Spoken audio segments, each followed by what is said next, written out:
Yo, Kyle, we're live, bro. Oh, Lock in. super. Okay.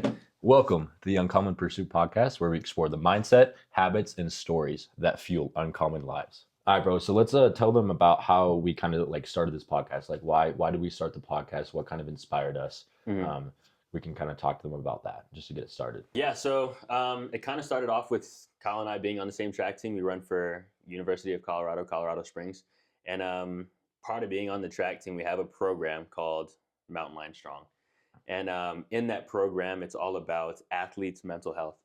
And so this year, Kyle and I got the privilege of being leaders on Mountain Lion Strong, and that's kind of how we initially connected. We knew each other a little bit before, Yeah. but weren't really as close or didn't really have too many conversations.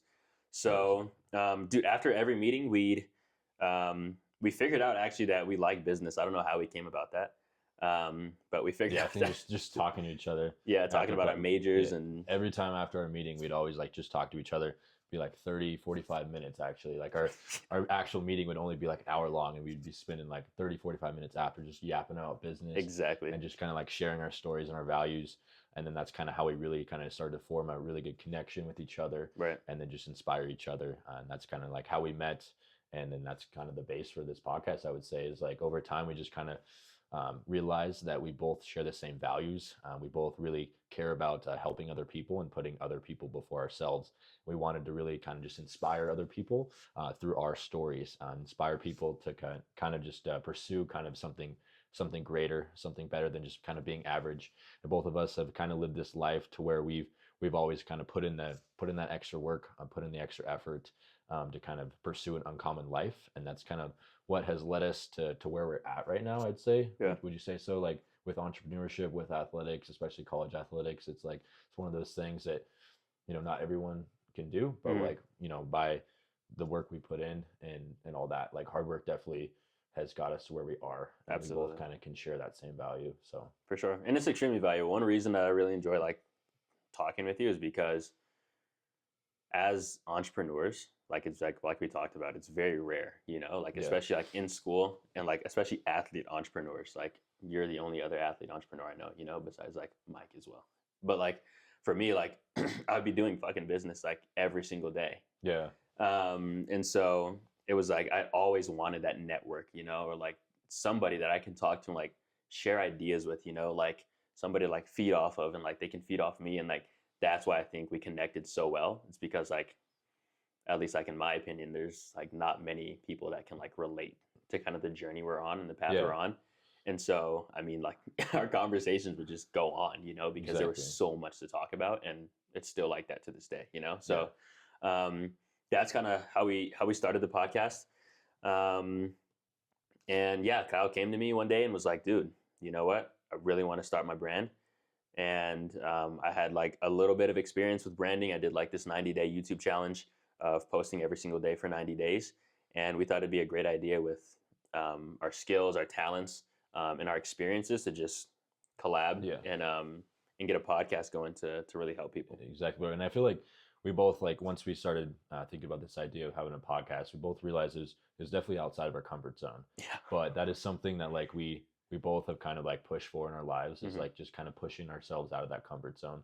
So we kind of just started this to kind of one, challenge ourselves to commit to something like this, and also push ourselves out of that comfort zone, kind of be comfortable in the uncomfortable, and just kind of go with it. And once I really had the idea, I knew that like just having a unique voice and Hmm. having a voice that can inspire other people, means a lot to me. And Yeah. this is kind of a perfect opportunity, and that's why we're here right now. Exactly. And everything that we've done in our lives has kind of led us to this moment to have this voice to share our stories and to talk to you guys about what we've done, what is our life looked like, what are the habits that we have, what are the things that we've done to get us to where we are today, and we want to give back to you guys. So that's kind of like one of the the big things that we agreed on and Yeah. that we value a lot. So yeah, Completely. that's why we're here, I would say. Perfect. Awesome. So I'm just gonna let it roll. Yeah, What like you kind of talked about, inspire people with our stories, talk about our experiences. I think we start with like, what is your story? Like, how did you get into yeah, athletics? How did you get into entrepreneurship? How did you know that business is something you wanted to do? Like, walk us through yeah. that. Yeah, so I've been an athlete, all my life. I started playing, flag football when I was like 4 years old or so, and I wasn't very good, obviously 4 years old, but I kind of definitely had a passion for athletics, and I feel like it was something to where, my mom, my parents got me into athletics and all that, and Hmm. it was something that I saw that the people that kind of worked hard, the people that put in the extra work, those are the people that were scoring touchdowns, or those are the people that are hitting home runs in like little league or something like that. It'd always be the people that put in a little bit more work, Hmm. and those are the people that were performing well. And I would say I was definitely gifted athletically. I've always been able to go into a sport and kind of pick it up really fast. Right. But going back to what I was saying, it was that extra work that Hmm. people were putting in, and I saw that if I was to put in a little bit more work, I'd be the one scoring those touchdowns. I'd be the ones hitting those home runs, things like that. So I saw that, and I kind of became obsessed with that from a little age of just putting in a little bit more work, Hmm. whether that's, hitting, balls after practice, or, doing some more sprints, things like that, catching some passes from my dad or my mom, Right. in the backyard for even, 10, 15 minutes after dinner, something like that. Just Yeah. that little bit of work, separated people. I've separated, just the average players to like the really great players. Hmm. So I became obsessed with that kind of feeling, or that kind of whole thing Yeah. at a young age. Hmm. And then I pursued, athletics, through middle school. I was really involved in football in middle school. So I was playing Pop Warner. So I'd be, traveling all over the country doing that. Yeah. That was a lot of fun. I actually ran cross country too, believe it or not, Oh, at the same time. seriously? Yeah, football That and then seems cross exhausting, country. bro. And cross country was something that like I absolutely hated, Hmm. but it was something where like I knew that I just had to keep going, just keep pushing myself. Yeah. And I usually ended up placing like top three in the races. It was God just like, all bless. right, I'm gonna follow you. I'm gonna like, Yeah, I'm stay gonna on the beat hip. that guy. Yeah. And I ended up doing pretty well with cross country. I definitely hated it, and I definitely did not pursue it after I think it was like sixth Understandably. or seventh grade or something like Yeah. that. Yeah, football was the main sport. I also played basketball. I was pretty good at basketball in middle Hmm. school. Football, basketball, track were kind of the main sports that I stuck with. Yeah. And then going into high school, I was a 3-sport athlete: football, basketball, and track. And then freshman, or between my freshman and sophomore year of high school, I tore my ACL. That was Hmm. just During game, during crazy. practice. Yeah, it was just during practice. Okay. Yeah, it was 7-on-7 Okay. football, and I just remember I just went for a cut in one practice, just like I Blew did your a shit out. thousand other times, and I ended up, just hearing a pop in my knee, and I was like, I don't know what that is. Um, and then I just kept playing on it for like I think like a month or so after, doing like just summer ball or something like that. Yeah. I realized something was really wrong. Tore Hmm. my ACL. So then I think that like moment when that was the first setback that I really faced as an Hmm. athlete. Like going through elementary school, middle school, and up until that point, it was smooth sailing. I love sports. I look forward to every practice, every game. It's just it was in my DNA. Exactly, My bro. dad was also a really good football player Okay. in college, so Yeah. he kind of like built that on me, and we shared that kind of same passion too. Yeah. He really got me into football, and Nice. that first setback that I faced, it tore me apart, dude. Mm. Like Of course. I haven't, I don't, I hope none of you ever have to go through a feeling like that, but I was just, destroyed, Hmm. mentally, emotionally, physically, everything like that, Right. everything you can imagine, just was in the lowest of the low after Hmm. that moment. Cause I realized, the doctors told me I'd be out for like 6 to 9 months, and I was like, realized I'd be out for a football season, things like Exactly. that. I wouldn't be able to play, and Hmm. I had a really good freshman season, Yeah. so I played on JV freshman year, and I realized, okay, like that next year if I work really hard, I could be on varsity, Right. for my sophomore year, which is a big thing. And Hmm. once I tore my ACL, that really set me back, and I would say like that's really kind of when a switch flipped in me. I Hmm. had one, there was two routes I could have gone down. It was either just totally letting go of athletics, and just being a nobody, getting into Yeah. stupid shit like that, Exactly. or just locking in Hmm. and being like, I'm not going to let this define me, and just push it aside, and Right. just put in the work, to get back to recover fully, and then to have more experiences after that. And I chose that route of just putting in the work, and that's kind of what has got me to this point in my life. Yeah. That decision that I made of I'm going to commit to this, I'm going to see this all the way through, that really kind of is why I am the way that I am today, Hmm. because I chose that, and that really just showed me, it was a long, I think like nine or so months Hmm. of just every single day doing PT, just like doing rehab, doing stuff like that. But that showed me like just the power of discipline and just committing to something. Yeah. I never in my life had to commit to something like that. But I knew that if I wanted to get back, 100% and to be able to compete at the same level that I did, I had to put in the work. Absolutely. And so it introduced me to the gym, working out, things like that. And that's when I really became to, fall in love with fitness and all that, and just working out, just being in the gym, just loving that, just being on the grind. And, every single day, just discipline, having, 2 days a week or so of, or actually 2 times a day of doing PT and stuff like that, Yeah. Morning and evening. And, I was religious with it, Right. I really prioritized that. And so like, that discipline is, what has kind of got me to where I am today. And I've never let that go. Yeah. So I ended up, finishing that recovery, getting through that ACL, like recovery and rehab, and then ended up coming back on my sophomore year. And then I ended up, actually, I had to miss my whole sophomore year. Okay. So yeah, it was really hard going through that. But then I came back my junior year, and then I tore my meniscus again. So I realized, I was out of football, which that was my main sport. And it was football, and then, like basketball, football here, basketball, and then like track was like down here. Bottom. So football was, that was my dream. That's like what I really liked. That was what I was good at. Yeah. And once that kind of like got taken away from me for another year, it kind of like, it set me back a little bit. But then I was like, you know what? Like, if I just put in the work, if I get back to where, get back healthy again, play my senior year and still have an opportunity. So I was like, instead of like choosing that route of, just going down, a bad path, I was like, once I had that setback of tearing my meniscus, for the second time, because when I tore my ACL for ACL and meniscus at first. Okay. So when I came back, I tore my meniscus again. So like had to re-tear in that. So like my junior year is when I kind of felt that, setback a little bit, but then I chose, the path of, the discipline to commit to, rehab, recovery, to get it back. Cause I knew if I went through it once, I could, go through it again. Exactly.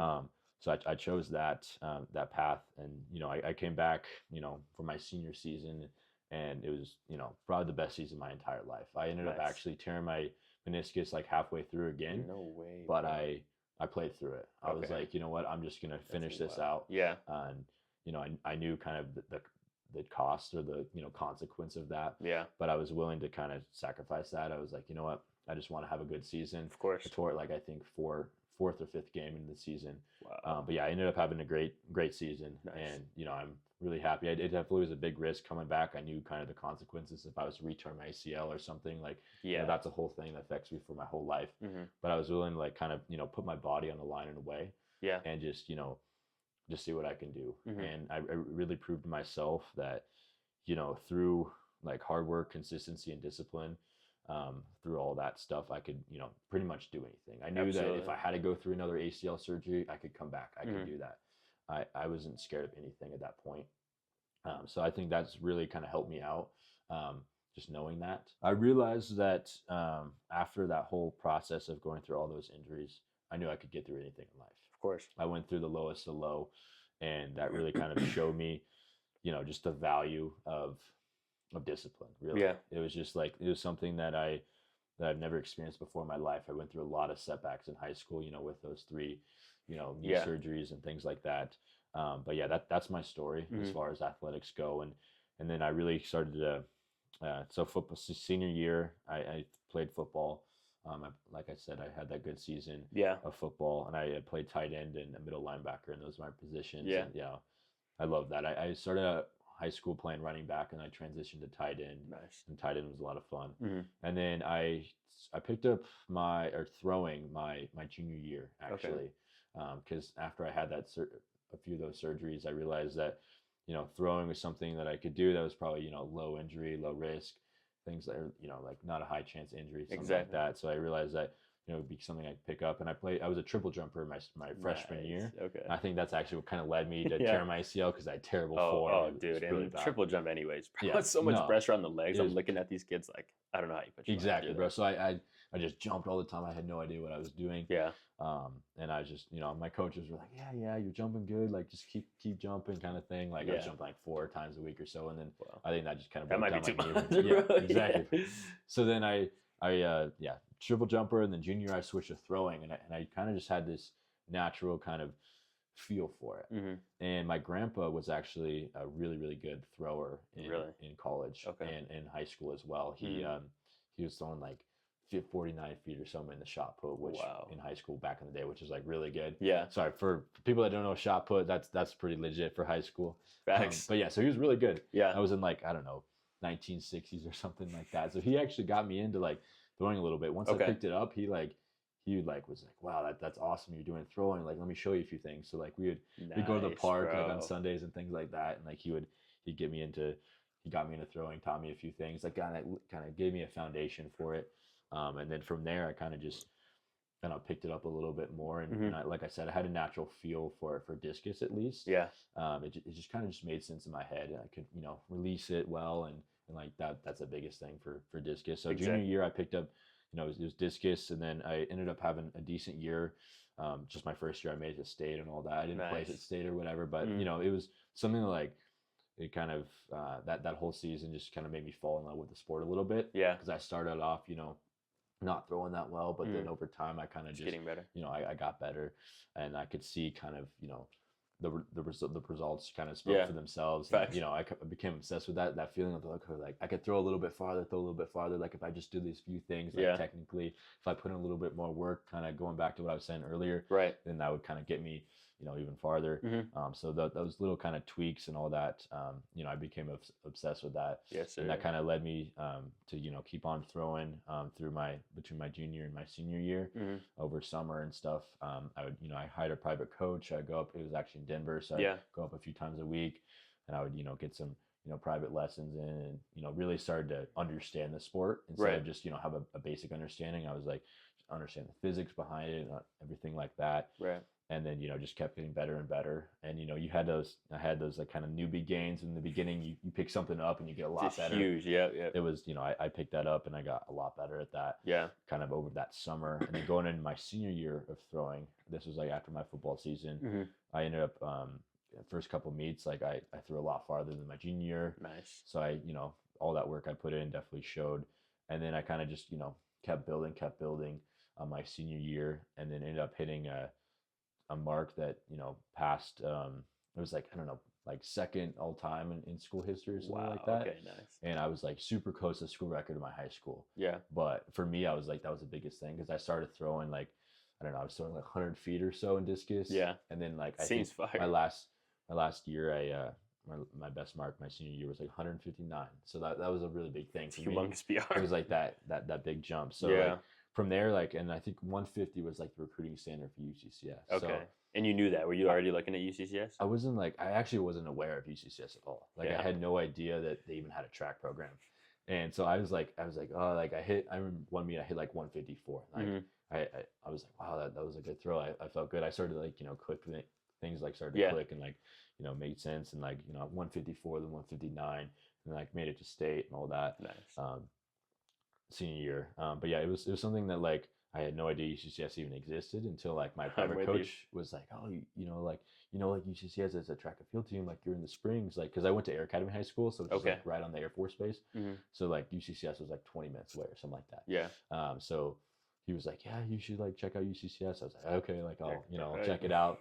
So then I went over to, all right, I've like looked them up online or something like that, and then checked out they had like a recruiting questionnaire or something like that. Filled that out, and then like I think a day later, I got a text from Coach Vance. Okay, he was nice. like, yeah, like we were texting back and forth, and then he invited me in for a visit or something like that. I put my marks and stuff like that, and in high school I just focused on discus. Really, I threw shot put here and there. It wasn't that good. Yeah, but it's just discus. So went in, talked to Coach Vance for a little bit. I was like, like this looks like really cool. I like the indoor facility and all that. And I was like, just right across the street from my house, pretty much. So I was like, yeah, like I'll see where it goes. Right. And then so I ended up like committed to go to school at UCCS, and it was between like UCCS and like Wyoming. I really like Wyoming. Just of course, they got a good program. Yeah. Well, it wasn't for throwing. It was just because I wanted to go to school. Like all of college or all of high school, at least my senior year, I was like, yeah, like I want to go to Wyoming or whatever. Why Wyoming? Just because it was like bumfuck nowhere. And I was just like, I want to get away from my parents. Yeah, and, of course. Like, get away from the Springs, things like that. Right. But then I realized once I got that opportunity to go to UCCS and like do track, I was like, like I love throwing. I still want to, be an athlete, things like that. Yeah. I originally wanted to like, go to college for football. Mm-hmm.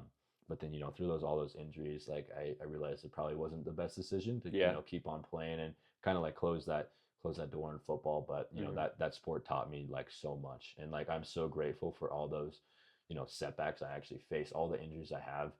I'm truly grateful for them because Yeah. they led me to where I am today. Exactly. If it wasn't for those setbacks, it wasn't for, all the injuries I had, I wouldn't be the person I am today, and I wouldn't have the disciplines, I wouldn't have the habits, wouldn't have the mindset.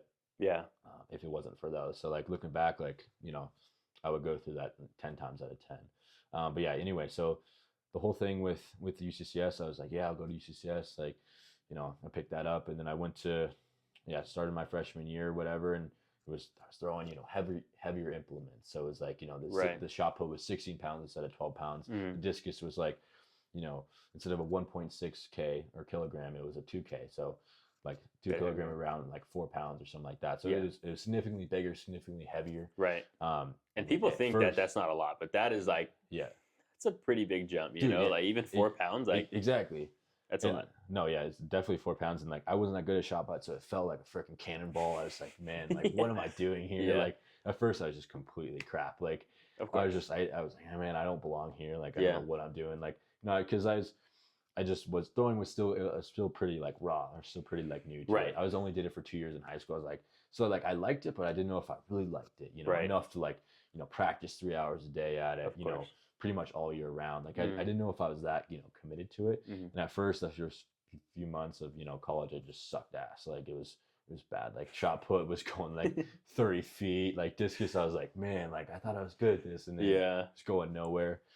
So I just was like, crap, man, like what am I doing? But I kind of went back to my roots that I saw like that I picked up from an early age when I first started playing sports, was the people that put in the work, the extra work, that just went like, did like an extra, sprint at the end of practice, or, did a little bit more work in the weight room, things like that. The people that, just put in the extra work, they're the ones that ended up, coming out the top in the end. So I kind of stuck to that mindset, like, freshman years, what, like, I'm not very good right now. But if I just put in a little bit more work each practice, just instead of, hitting like, 6 reps, I hit 10. Do that for, over a whole year. Every single exercise, like that compounds. Absolutely. Same thing with throwing. Instead of, not taking, my drills seriously. Like, okay, start doing a little bit more drills, start locking in with that. A little bit more, a few more throws every single practice, and that just compounds. It's like the compound effect.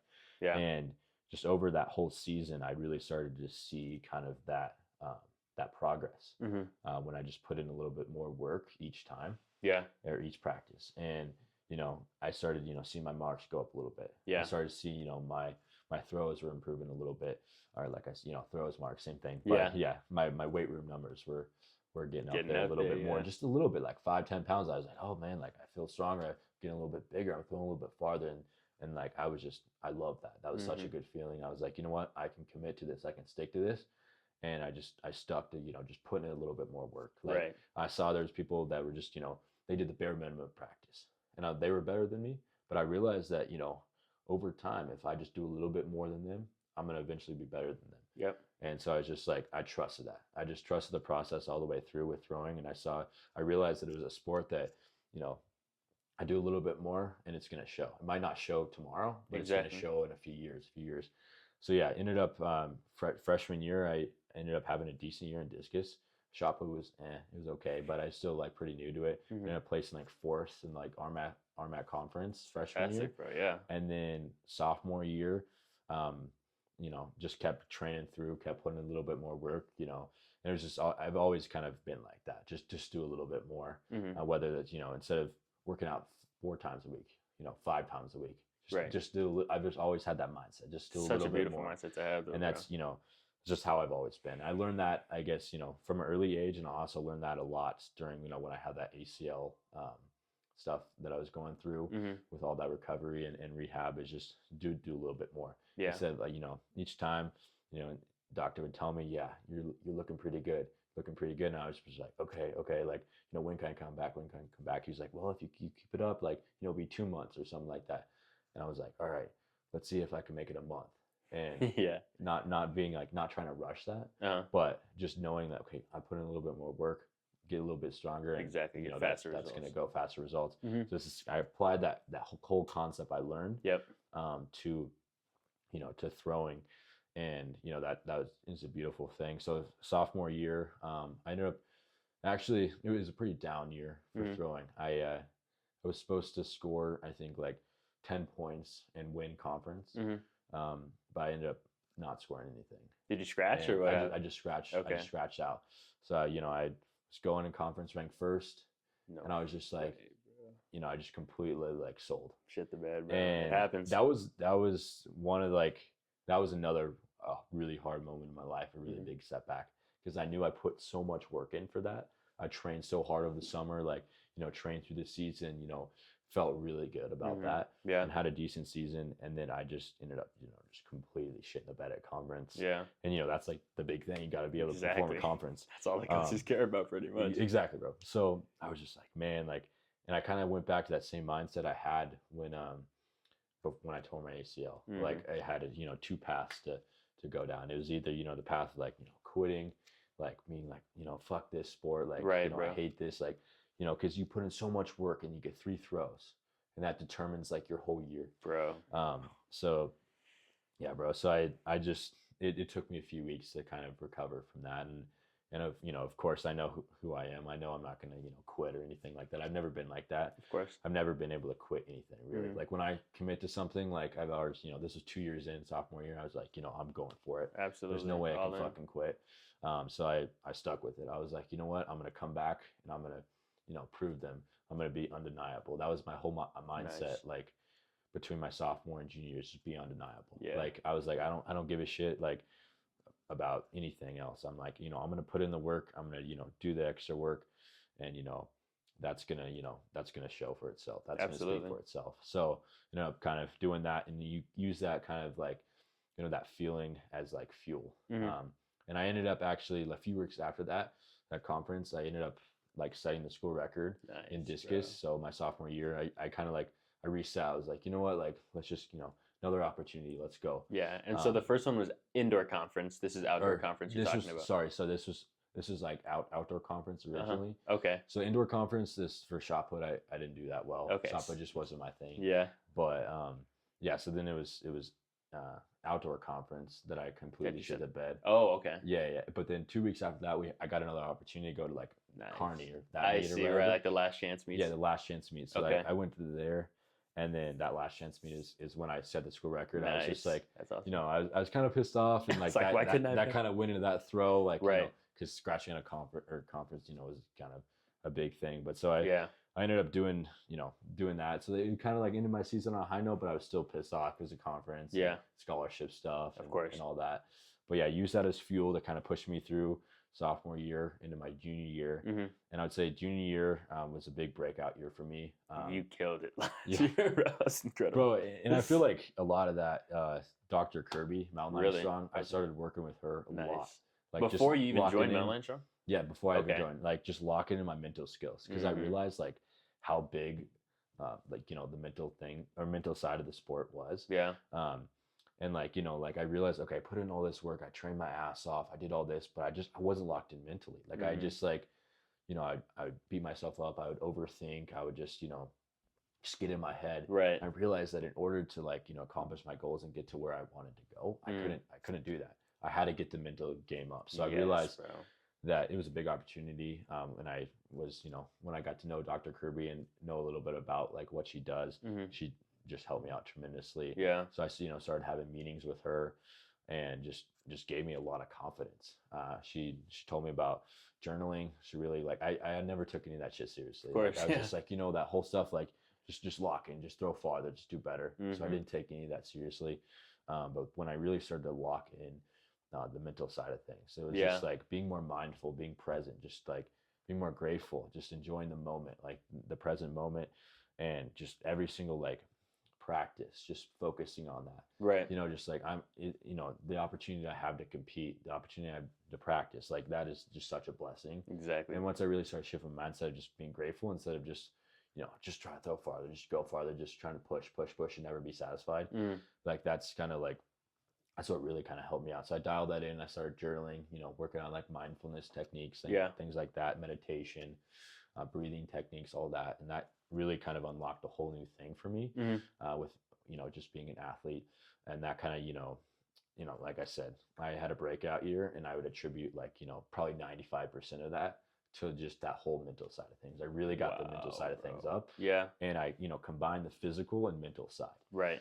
And that kind of led me to, go into every single meet and just have confidence, knowing that I put in the work, knowing that, like I'm locked in mentally, knowing that I can do this. I can compete against anyone. Right. And it's just me versus me. Like that mentality helped me out so much, of knowing that, if I put in the work, knowing that if, all the work that I put in leads me to this moment, leads me to, these 3 throws or these 6 throws if I make it to finals, and knowing it's just a competition against myself. Like, exactly. That's all it is. No one else is there. It's just me versus me. And that like, that was huge for me, bro. So like I ended up, so indoor conference, I actually figured out how to throw the shot put indoor. Yeah. So it's like, I never was a shot putter, but I figured out how to throw the shot put. There we go. I ended up placing like 3rd at RMAX indoor.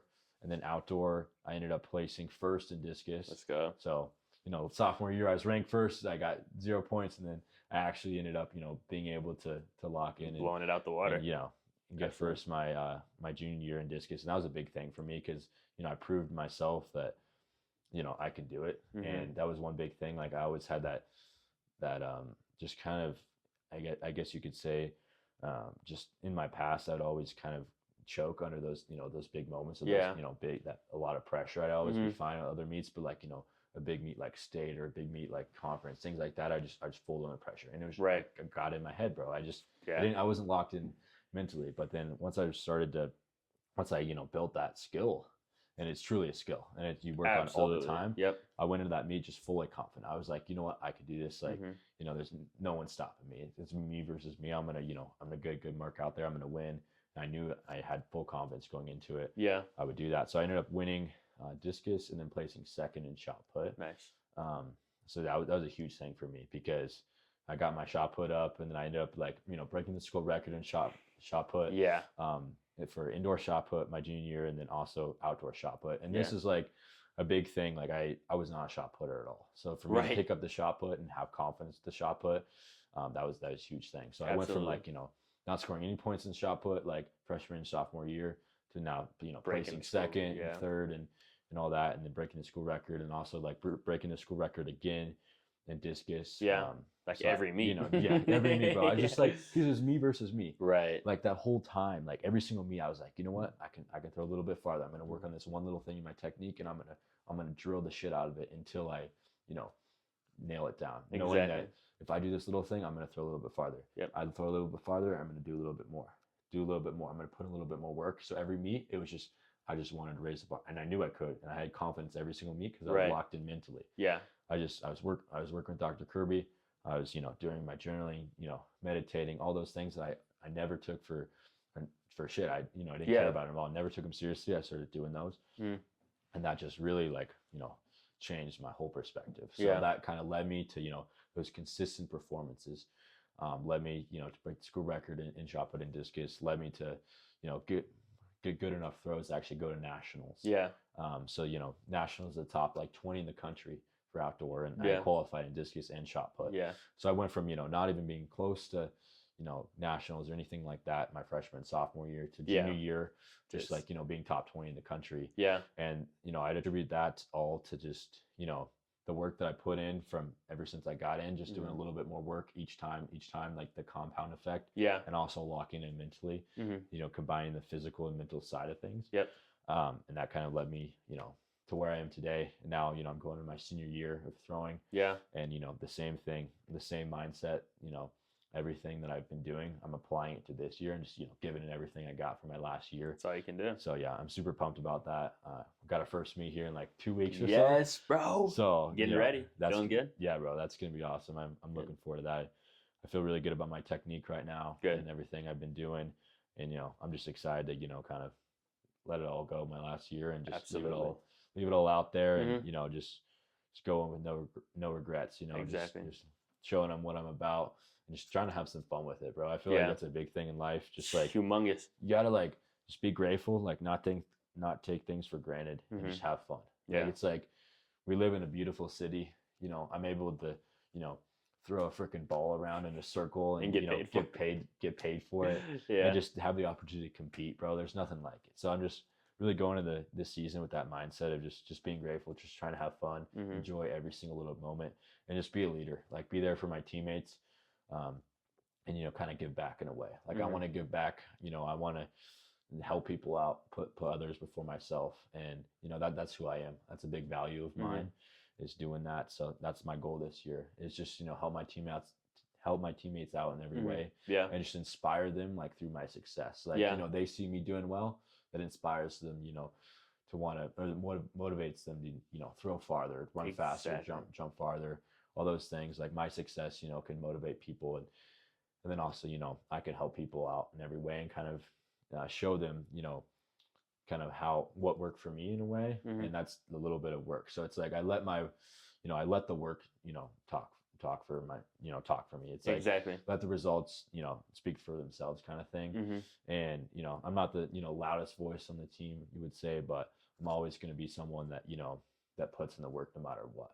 Like it's like I've always known I know hard work, and that's all it is. Like, you know, hard work gets you to where you want to go, and I've always had that mindset. So starting off, you know, from an early age, you know, getting into flag football, things like that, you know, basketball, baseball, things like that, to like where I am now. It's always been the same thing. It's just the compound effect, bro. It's just you put in a little bit more work, and then, you know, that over, you know, 5-10 years, that's when it, you know, really starts to show. So this, you know, this season, you know, just putting in a little bit more work, and then also inspiring other people to put in a little bit more work, you know, really kind of just, you know, helping them level up, taking them from, you know, just someone that's average to, you know, being uncommon, bro. And you know, that's something that's huge. Is not a lot of people are willing to take that step. They, you know, they're in college, they're satisfied, you know, with where they're at. But if you want to be really good in college, you have to be willing to, you know, go the extra mile. You have to be willing to be uncommon. You can't be willing to be, you know, you can't just settle for average. And you know, that's a big thing that I've always that's a really kind of deep thing in me, is I've just never been able to settle for average. I've never been able to settle for just being someone. Like I want to be the best, and if I'm not the best right now, I'm going to be the best at some point. That's the mentality. So yeah, that's the mentality. That's my story, bro. And that, you know, there's a lot of things I kind of left out there. But yeah, long story short is I'm here because of hard work, and I'm here for just not settling for average, and trying to, you know, strive to be uncommon. So absolutely, thank you, bro. Yes, sir. Appreciate that, man. Yeah, how about you, bro? Like what about you? Like what's your story with athletics? Like how'd you get involved with it, and all that? So I mean, all my life I've kind of been an athlete, you know, similar to you, playing sports, football, basketball. And like it was something, for some reason, I can't tell you why, but like I always excelled in like pretty much every sport I was playing. Like when I was like young, playing flag football, like I was always like the captain, top of the sport, blah blah blah, right? And then yeah, played sports all throughout my childhood, pretty much when I lived in LA. And then I moved to Denver when I was 15 years old, so like a sophomore in high school. And I always wanted to play tackle football. Like I played flag when I was younger, but I was like, nah, like I need to get, you know, I need to play tackle, like the real thing, you know? And so I moved out here sophomore year, played football. It was an okay season, you know, it wasn't anything super great. I noticed like I had some speed, but they pretty much played me like receiver and defensive back. But like I always like let like the jitters get to me, you know. So like every once in a while, like the pressure was just like I know what you mean. I was like cooking myself, you know. And so play sophomore year wasn't too bad, and then during my junior year of playing football, during a practice, I went for a tackle. And when I hit the ground, I broke my wrist. Oh shit! So your right wrist or like dominant hand? What hand was it? I think it was my. I can't even remember. I can't even remember. I probably should. It's been like 4 years. Yeah, I should know this stuff. I got pictures and stuff, but it was one of the hands. You know. Yeah. Actually, no. It was definitely my right hand, because I remember doing everything with my left. Yeah. Like it was like, yeah, it was the right hand for sure. So I broke that, and then I was like, dude, like I gotta like at least finish the season. I wanted to play varsity that year. Like I got like a lot of varsity reps in during practice, and I was like, all right, cool, like let's do it, you know. Mm-hmm. So I broke my wrist, and so like that whole year, I just had like a boxing glove on, pretty much, bro. Yeah. And like taped it up, and it was just like, Are you still playing? yeah, I was playing, bro, as much as I could. I bet you that leg know, was lethal, bro. oh, dude, it was, bro. One of the best moments, like I was playing, and we were going, blah blah blah. The game was playing. I was playing DB, and the quarterback on the other team, they threw it in the end zone, like they're in the red zone, you know. And I got a pick in the end zone, bro, and ran that shit back for a touchdown. I was like, let's go. And like it was with the boxing glove, bro. It was so weird. It was so funny, bro. That's funny. It was interesting for sure, you know. But that was solid, you know. And so after my wrist towards the end of the season, it got better. I took the cast off, but like the season was already over at that point, you know. And so I talked to my DB coach, and he kind of got all the defensive players together and was like, look, if you guys don't run track, then you can't be on the team next year. You know, like we need speed, we need fast guys. And so I was like, well, it looks like I'm running track, you know. So between when the track season started and when the football season ended, there was like a little gap. Yeah. So I was like, I need to do something, you know. And so my siblings were fighting. They were doing martial arts like jiu-jitsu, Muay Thai. Yeah. And so I was like, I did jiu-jitsu when I was younger, you know, like let's get like back into fighting. And so I did kickboxing and Muay Thai, and dude, I love it so much. Like once I'm done with track, I'm just getting right back into that. You know, like I saw your jiu-jitsu shirt the other day. I was like, bro, I got to talk to you about that. Yeah, no, we'll talk about it. Sometime. Yeah, absolutely. Next podcast. Yeah, next podcast we'll talk about fighting, bro. Yeah. And so I did that, and I was like, I had like one of my best friends. His name's Ramsey. He was like, dude, Nigel, like the track season's starting. You gotta run track. You know, like Coach Lee, remember he said we have to run track if we're gonna be DBs next year, and he was on the team as well. And I was like, bro, like I was really tossing it up in the air. I was like, I do not want to do track. Like, it seems boring at my school. Like nobody really took it serious. Like I just thought it was a joke, you know. And so I was like, you know what? He's doing it. I got a couple other friends doing it. Like, let's run track. And so my coach, Coach Tanya, she coached at East High School, and she was amazing, bro. She was like a phenomenal coach that year. She was like, you know what, let's get you in like the 400, and that's kind of how I started. Like at like the 4 and 2 and a little bit of long jump. 400. That's a one way to start, bro. My first race, I ran it, and I didn't know what to expect, you know. Yeah. And I just like went all out crazy because I saw it and I was like, yeah, it can't be that hard, you know. And like what I would always tell like my parents and stuff was like, you know, like when I'm jogging, I can like jog, and then like when I see the finish line, I can just like sprint. Like I still have like energy to sprint my ass off, you know, like at the end of a jog. Even if I'm running like multiple miles, you know. It's only 400 meters. Exactly, bro. So I'm like, okay, this should be the same. Like I should have like in the last 100 meters, I should still have that same like plenty of energy to sprint. Yeah, nah, bro. This was not like a regular jog. Yeah, I was dead. I was super dead, bro. But I ran like a solid time. I think I ran like a 54. Okay. Which like for my first time, like that's actually not too bad, you know. Yeah. And so I kept running the 400 throughout that year. And my coach, she actually had a separate club. And so she like the club was like her main focus. It's called Hustle Track Club. And she just kind of like volunteered like at the school to be like the head coach. Or at that time she was actually the assistant coach. And just help the kids out, you know. And so blah blah blah. End of the season happens. I made state for the 4x4, but we didn't place or anything. But it was just like a cool opportunity, you know. And so then at the end of the season, she's like, bro, I see a lot of potential in you. Like, give up football. You already got hurt, you know, and like, come run with my club. Give me like 1 year, and I promise you I'll get you a scholarship somewhere to college, you know? And I was like, well, my wrist is broken, or like it was broken. I got hurt. My parents always like didn't really want me to play football just because like it's 100% injury, you know? And so they were like we really like this idea of doing, you know, the whole club track way. And plus, I didn't think I was good enough, realistically, like at football to get a scholarship to college. And like my dream was always like, dude, I want to like play some sport for college and get a scholarship. You know, like as an athlete, you're just like that's what you want to do, you know. And so I was like, all right, fuck it, let's do it. And so I trained with my coach Tanya, gave her a full calendar year, and so like the start of my senior year, she was like, dude, you might be good at hurdles, you know, like I could see you being like a hurdler. And I was like, okay, like I trust you, you know, cause she like had a proven track record already. Like she was training kids that went to like UCLA and like all these big schools, you know? So I was like, I mean, Yeah, she could probably why turn me not? into Yeah. something, yeah. And so I was like, dude, you have my full faith, like put me in whatever you want, let's do it. And so she just like over time just got me better and better at hurdles, and until like it became my main event, And so she trained me up. Things were looking really good, and she eventually turned me into a state champion in the Wow, bro. in the 110 hurdles and the 300 hurdles. Really? And so that was like one of That's like huge. probably my proudest accomplishments, because like I started hurdles and like between like state and when I started it was huge, like bro. 7 months, So I'm like, and to me, honestly, I know like I did the work and stuff, but like I give her all of the credit, obviously like parents and stuff as well. But like when it comes to like training, like she knows her stuff so much, like I love her. I give her all like the praise all the time because I'm like, you're such a good coach. I don't know how you could do that, And she's done it with multiple kids too. So I'm like, always going back to train with her during breaks and stuff. But so yeah, then we started like looking for colleges because like I got recruited pretty late in the game. Like state had already finished and I still didn't have like any school to go with, Okay. And so coach, I was looking at GCU. I talked to their coach. They were going to give me like a very small amount of money. Bit, yeah.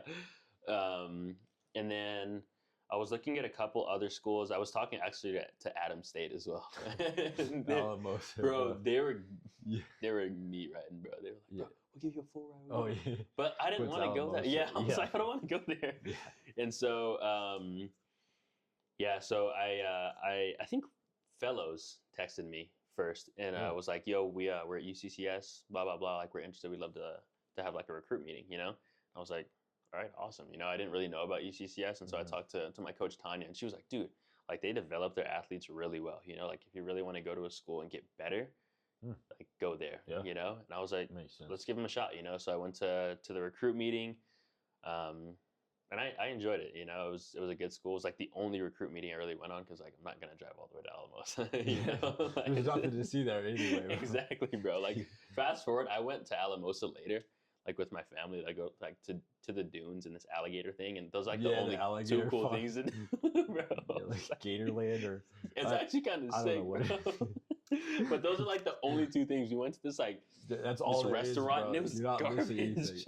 I've been there a few times, bro. Really, you don't like it? No, understandably. It's just the sand dunes, the gator farm. That's it. And then, bro, there's not much, bro. And then the university, sagebrush and like, yeah, I'm like that's not where I want to go, And so like similar to you, I wanted to get out of state. Like a lot of the schools I was talking to was like Arizona, California. I wanted to go like to San Diego. Yeah, and cool. That would have been incredible, but like at the same time, everything happens for a reason. Like I'm so happy with the decision at UCCS. And so I wanted to. I mean, I grew up with my family like my entire life. We're obviously super close, and I was like, I just kind of want to get away, be independent, But I was like, what UCCS will do, Like I'm getting like a good scholarship. Plus, like I want to get better at hurdles, so from what my coach says, like this is the place to be, plus I'm close to family. I can see them when I want, like come back, my little siblings, like still watch them grow up, and not let too much time pass. And so made the decision to commit to UCCS. Freshman year was solid, like there were a lot of good kids on the team. So pretty good competition for me. But my mindset wasn't really in it, Like high school, I was extremely committed. Like I broke up with my girlfriend because of track. Like I delayed a relationship till like pretty much after state, like because of track. I was just like, I need to win the state championship this year, And so like I was super on top of like recovery. I was like always like a super like vocal leader on the team, like encouraging kids, like leading by example. I just like gave my life to track pretty much, like my senior year specifically. And so it like paid off, And so, but coming in to freshman year of college, like I didn't have that same like locked in this, Like I was kind of shy, timid. I wasn't as much of like a leader on the team. I was like, I'm a freshman, like I can't really say anything, That was just like the mentality I had. Yeah, it's a little different. Exactly. And bottom on the totem pole. Yeah, I'm like, I gotta work my way up, bro. These kids are like some of them are national champions, Like I gotta like, who am I to like say anything, And so that was not the best mindset to have, But I also like neglected a lot of stuff. Like I was like I let myself like hang out late with like friends. And I mean, that's part of the college experience, but I wasn't like recovering. I wasn't doing any of that. And so I had a decent season for my freshman year. I scored or placed fourth in both my events, pretty much the 110 hurdles and the 300. So I was like, I'll take it, and like we'll build on it from here. And it's a good building point. Yeah. Absolutely. And I mean, in the RMAC, there were like a lot of good hurdlers, so I'm like, I love this. Like the competition for me, like nowadays, like when I was playing football, like I would get like nervous, but like I live for like the clutch moments, and like being under extreme pressure. I'm like, yes, I love this, Exactly. Yeah. That's what sports are all about. It's just absolutely like those moments, bro. And being able to channel that, moments, oh man, it's special, and so then I I got recruited to do Mountain Lion Strong by Audrey at the end of the year.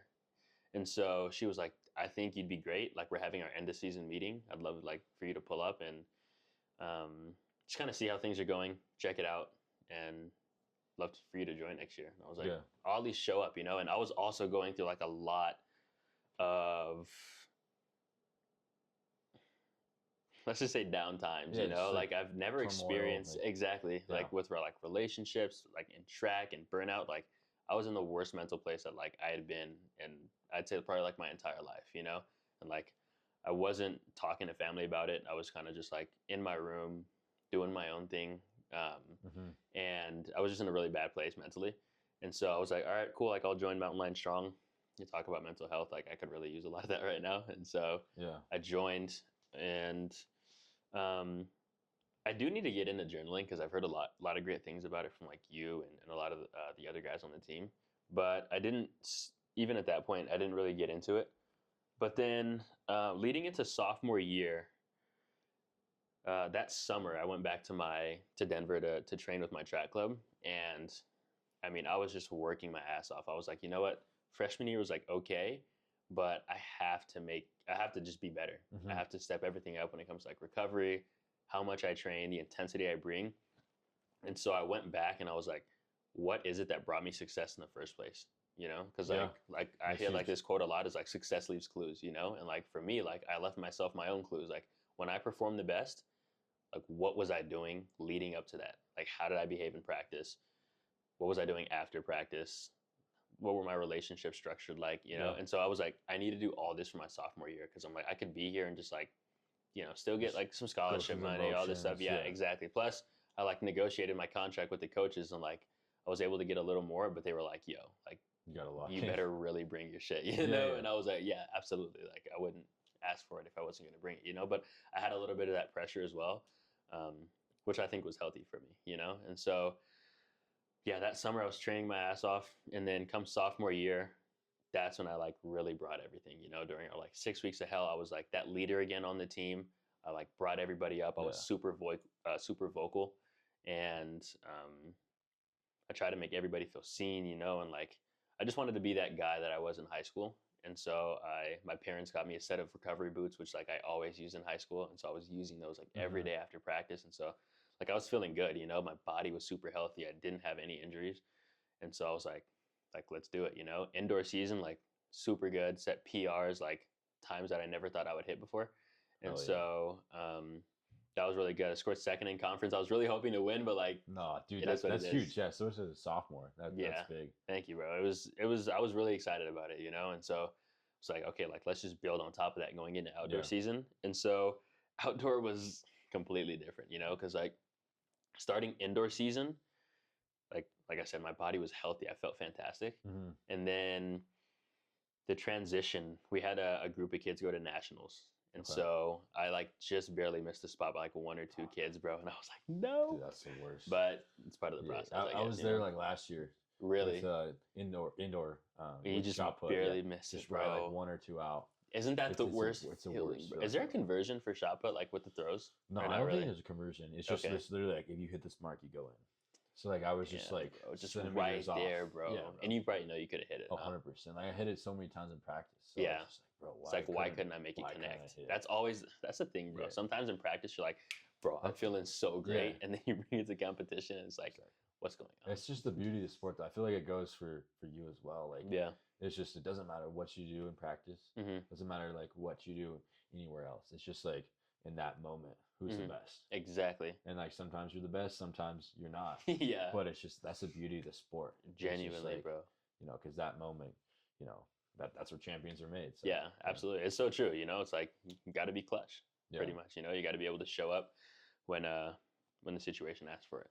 yeah, And so, yeah. So the crew went to nationals, and at that time, at the end of the season of indoor, I was having like a lot of hamstring problems, and so it wasn't pulled, but I kept, I think, straining it, and like I just like couldn't really run that much, and so I had to take a couple weeks off.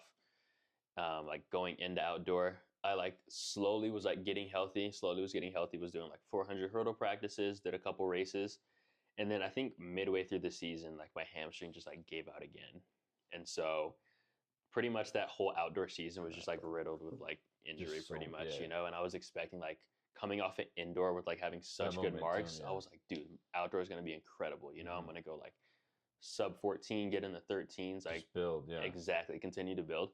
And that is not what happened at all. Like No. I regress so fast, and so that was unfortunate. I was able to get one good hurdle race in actually before like I really got injured, and so it got me into conference, and so I was able to go to conference, but didn't perform well. I think I got like 5th or 7th or something like that. Just like not what you wanted at all. Not even close. I didn't even qualify for finals in the 400 hurdles, and I was like, dude, like, come on, I should have been able to do that. Like like I'm a 400 hurdle guy. Like that's the whole idea. But it just is what it is. And so that taught me a lot about I was just about to ask you that. Like, what did you learn from all that? Yeah, just honestly being patient, taking care of the body. The crazy thing is you can be doing everything right and things still don't connect, but that is just part of like every sport, And so for me, just giving myself that grace, giving myself like that patience was a really big thing. Also, I'd say that's probably it. Just like being more patient with myself and like being okay with not always performing the best. Because like I said, that year I was like super vocal, and I don't have a problem like really shitting the bed too much, Yeah. Like we have like, especially for conference, like you're just trying to win conference, like you want to do your best for the team. And so I was like not as happy that I didn't score as many points as I like wanted to for the team. Yeah. But at the same time, like the team still won, like I'm still cheering on kids. Exactly. And like that's what matters, like you can have a bad day, but like you still got to cheer on your team at the end of the day, And like eventually that's after exactly, you do so much cheering on that you're just like, I forgot I had a horrible race, Well, I feel like that's where like your character is made. Like in those moments where you didn't do what you wanted to, you still have character. You still, like hang your head high. Yeah. Be there for your teammates. Support. Everyone. I feel like that's hard to do in those moments. Like I feel like we both have been there. Kind of when it's like, of course, we don't perform the way we want.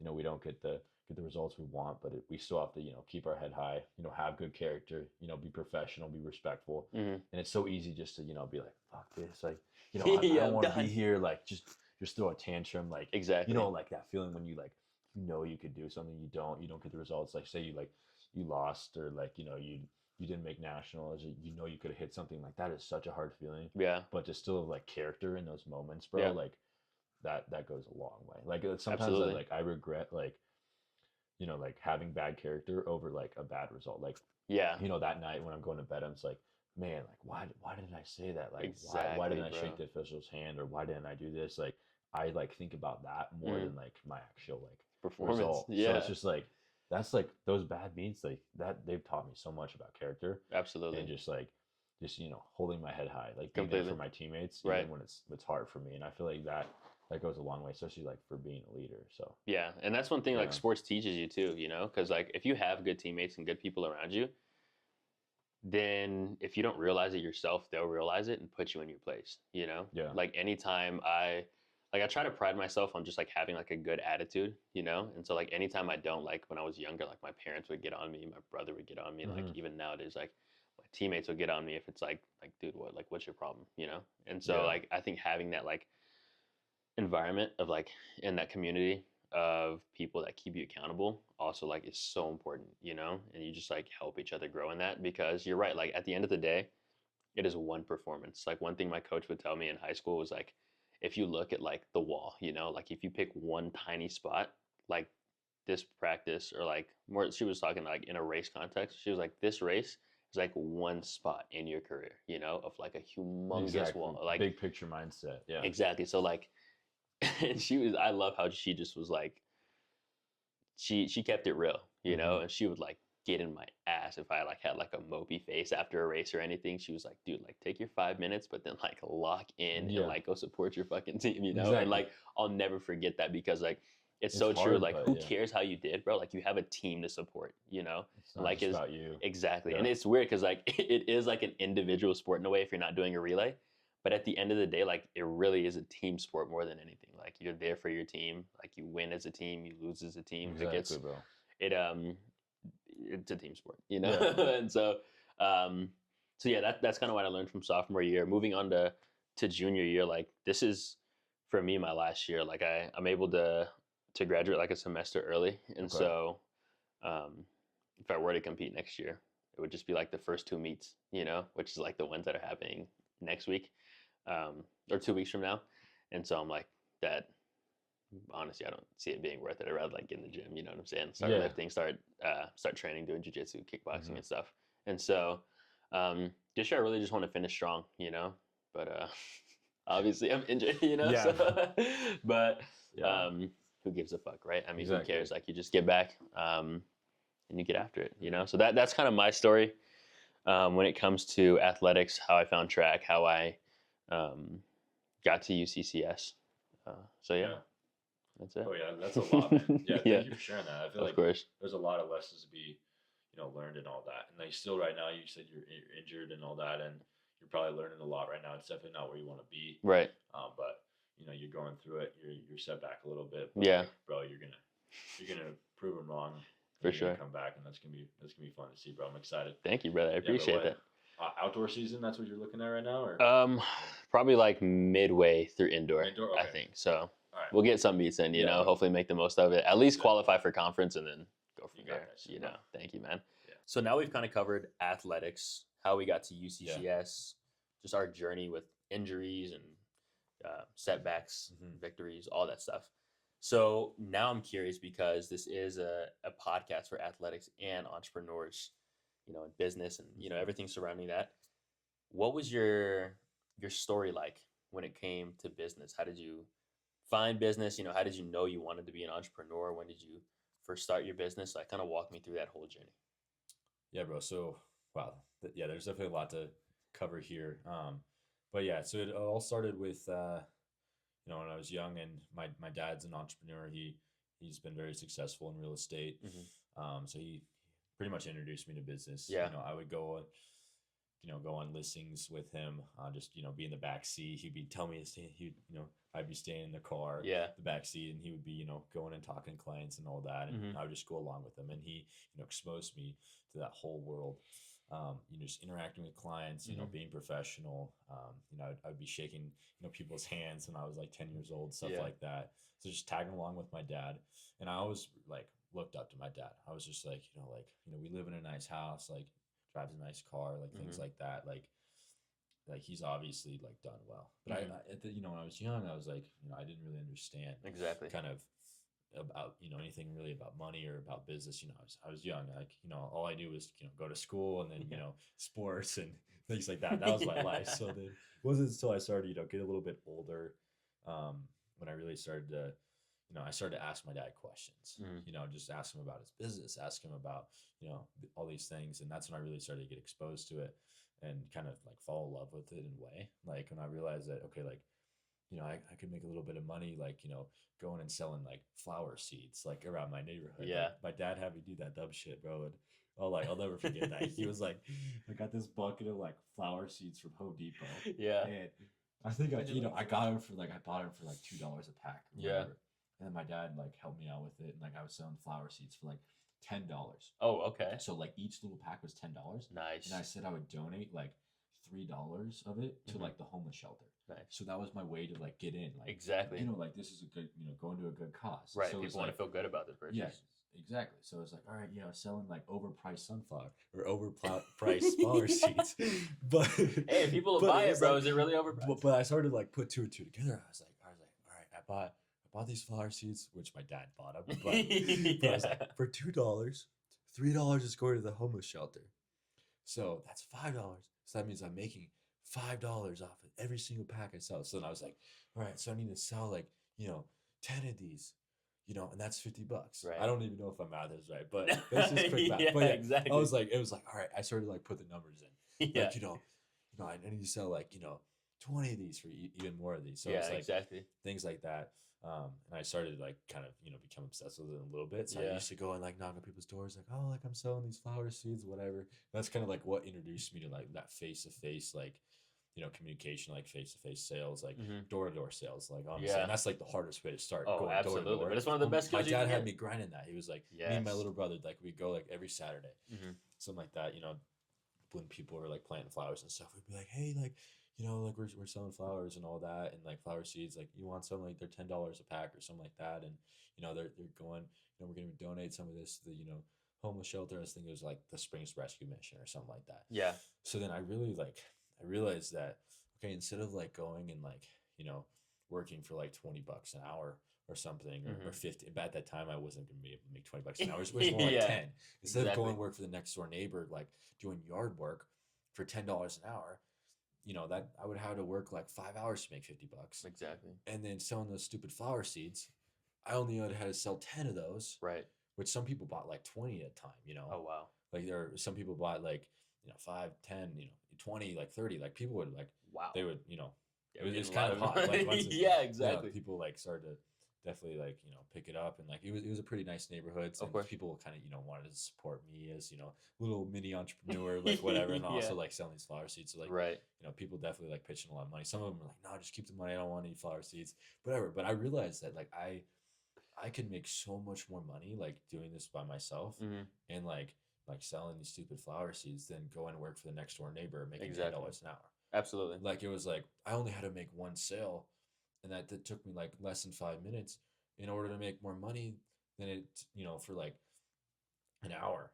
Like 5 minutes compared to an hour. When I was like 12, 13 years old, I was like, that's huge. Absolutely. So that's kind of like what really sparked me to be an entrepreneur.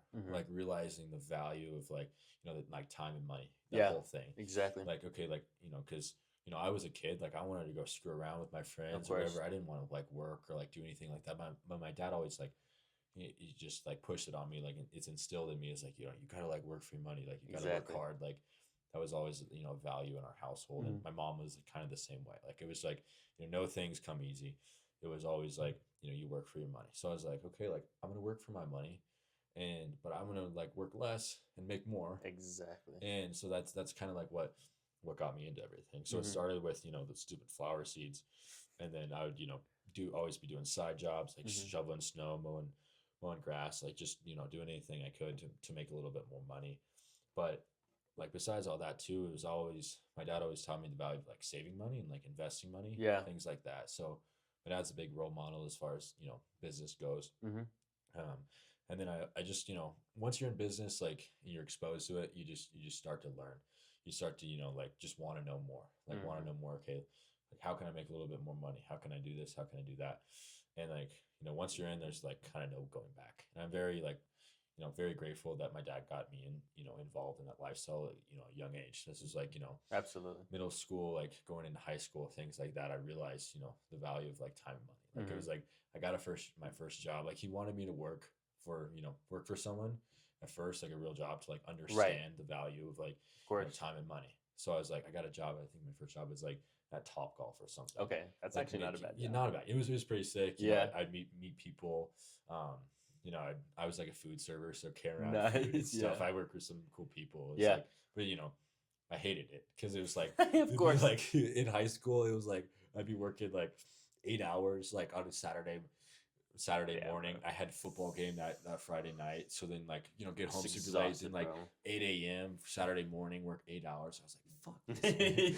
Exactly. Because it was just like I had to work all day, and I was like bringing home like I don't know $100 or something like that after taxes. Right. And then I started learning about taxes. I was like, holy crap. So like you're telling me like I'm like working this much, but then I got to like pay some taxes. Like, what the heck? So like Right. that whole thing taught me Yeah. so much, and I'm very grateful that I ended up working like a job like that so I can Mhm. like learn about all that. But so I worked, some jobs in high school, just Yeah. doing things. And in high school, I was really involved in like, sports and things like that. So that was like the main focus. But I worked jobs here and there, make a little bit extra money, pay Right. for gas, pay for food, going out with friends, like the things like that, just enjoy things. Yeah. And I wasn't really like that involved in like the other part of like business, like the entrepreneurship side in high Mhm. school. Like I would still do like side jobs like here and there Right. for people, like, go pick up leaves or, go like, do things like that, mowing or, doing snow removal, things like that, shoveling driveways.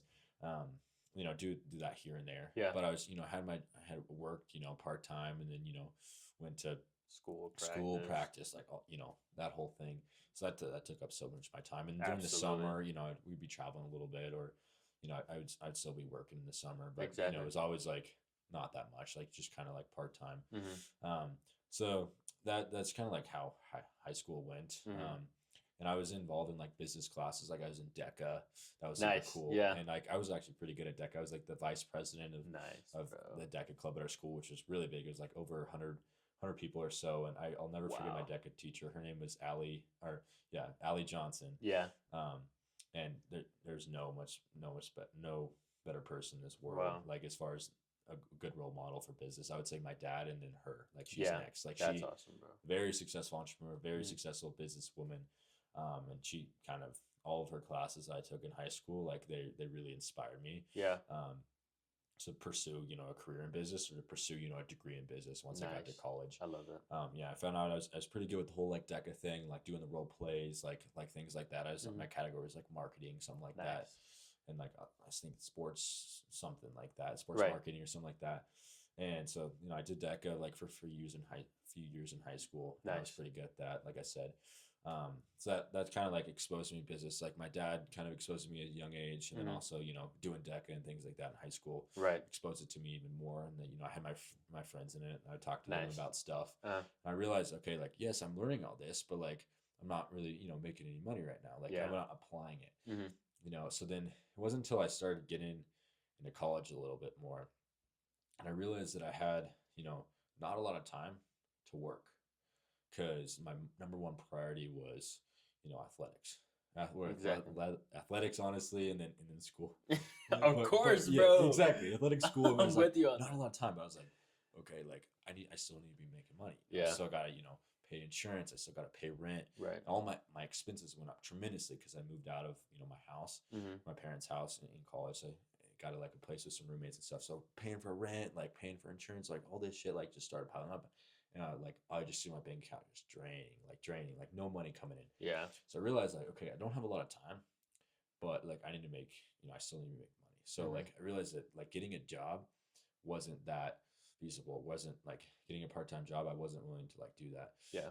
Just because it took up so much time. And I knew like the whole thing with like time and money. Like Exactly. I knew like, You okay, learned like, that lesson. I learned that lesson, early on from a young age, and then, Mhm. in high school as well, like when I was working those jobs, and, You're like, after I the hate this shit. yeah, exactly. So I learned that, okay, like I need to be still making money, but I knew that, okay, I could go and work for someone else, make $15 an hour, or I can work for myself Mhm. and make $100, $200 an hour, Right. things like that. So it kind of all started. It was between junior and senior year. Okay. So like the first few years, I was still kind of like behind. Like Mhm. I was learning a ton about business. I wasn't really applying it. Yeah. I actually did have a job.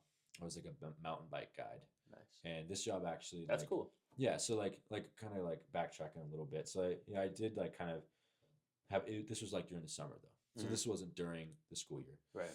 So this was like a summer job in college. Exactly. Whatever. So like my whole like freshman year, I just saw my bank account going down. I knew I had to make a little bit of money.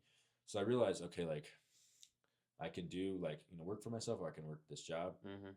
And I wasn't too familiar with business yet to really like have the confidence to work for myself and like be an Yeah. entrepreneur, because I was only like I don't know 18 years old or something like that. Yeah. But I got this job opportunity being a mountain bike guide. I really like mountain biking, so I ended up kind of pursuing that. Mhm.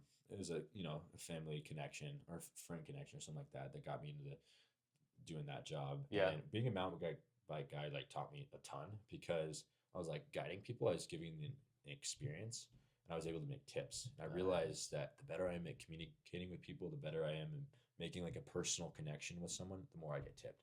So it wasn't just about, I was making like, I don't know, minimum wage doing that, but I would make tips. Nice. So I learned how to form a connection with people. Exactly, how to communicate with how to other communicate, people. all these things that transfer over to business. Like Great super skills, well. bro.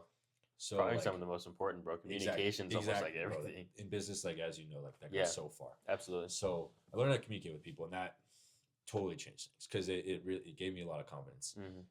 Literally in any situation. Like Exactly. if I know how to talk to someone, like, it's fine. It's fine. Exactly. And I'm gonna go a long way if I just know how to have a normal conversation, communicate with someone, make a personal connection with them. Exactly. So that job taught me so much about that. And then I did that job between my freshman and sophomore year, and then also between my sophomore and junior year. So was that nearby, or did you have to go far away for that? It was like 20 minutes away. It's a company called Adventures Out West. Okay, so cool. the local company. And Nice. they have like mountain bikes, jeeps, segways, balloons, things like that. So I did that for 2 summers. I was just doing the mountain bike guiding, and we like rode down Pikes Peak, which was super cool. Rode down like Old Camp Road, things like that. Cool. Mountain bikes, so super cool. Yeah. And I got tipped really well. Nice. During that. I didn't start off that good, wasn't getting that many tips, because I was like, all right, like, we're going on the trail today, like, follow me. But then I was like, oh, like, like, where are you guys from? Like, right. Tell me about this, tell me about that, like, form a connection with someone. Like, I valued that. And then, started making more tips, and then kind of, figured that whole thing out. Yeah. Just make pretty good money to, get me through the school year and all that. Yeah. And then it was like going between my junior and my senior year, or that summer, I was like, you know what, like, I don't really want to do that again. I was already 2 summers of doing it. I was like, you know what, like, I'm gonna try to start my own business. Exactly. Just like I'm a business major. Like, my major at UCCS, like, it's a Bachelor of Innovation in Business Administration. I also have a minor in entrepreneurship. So I was like, you know what, like, screw it. I'm gonna like try to apply these skills I've learned in business and like start my own business. And I had no idea what I was doing. I just like I jumped in. It was with my best friend Michael Roberts. He's also on the track team as well.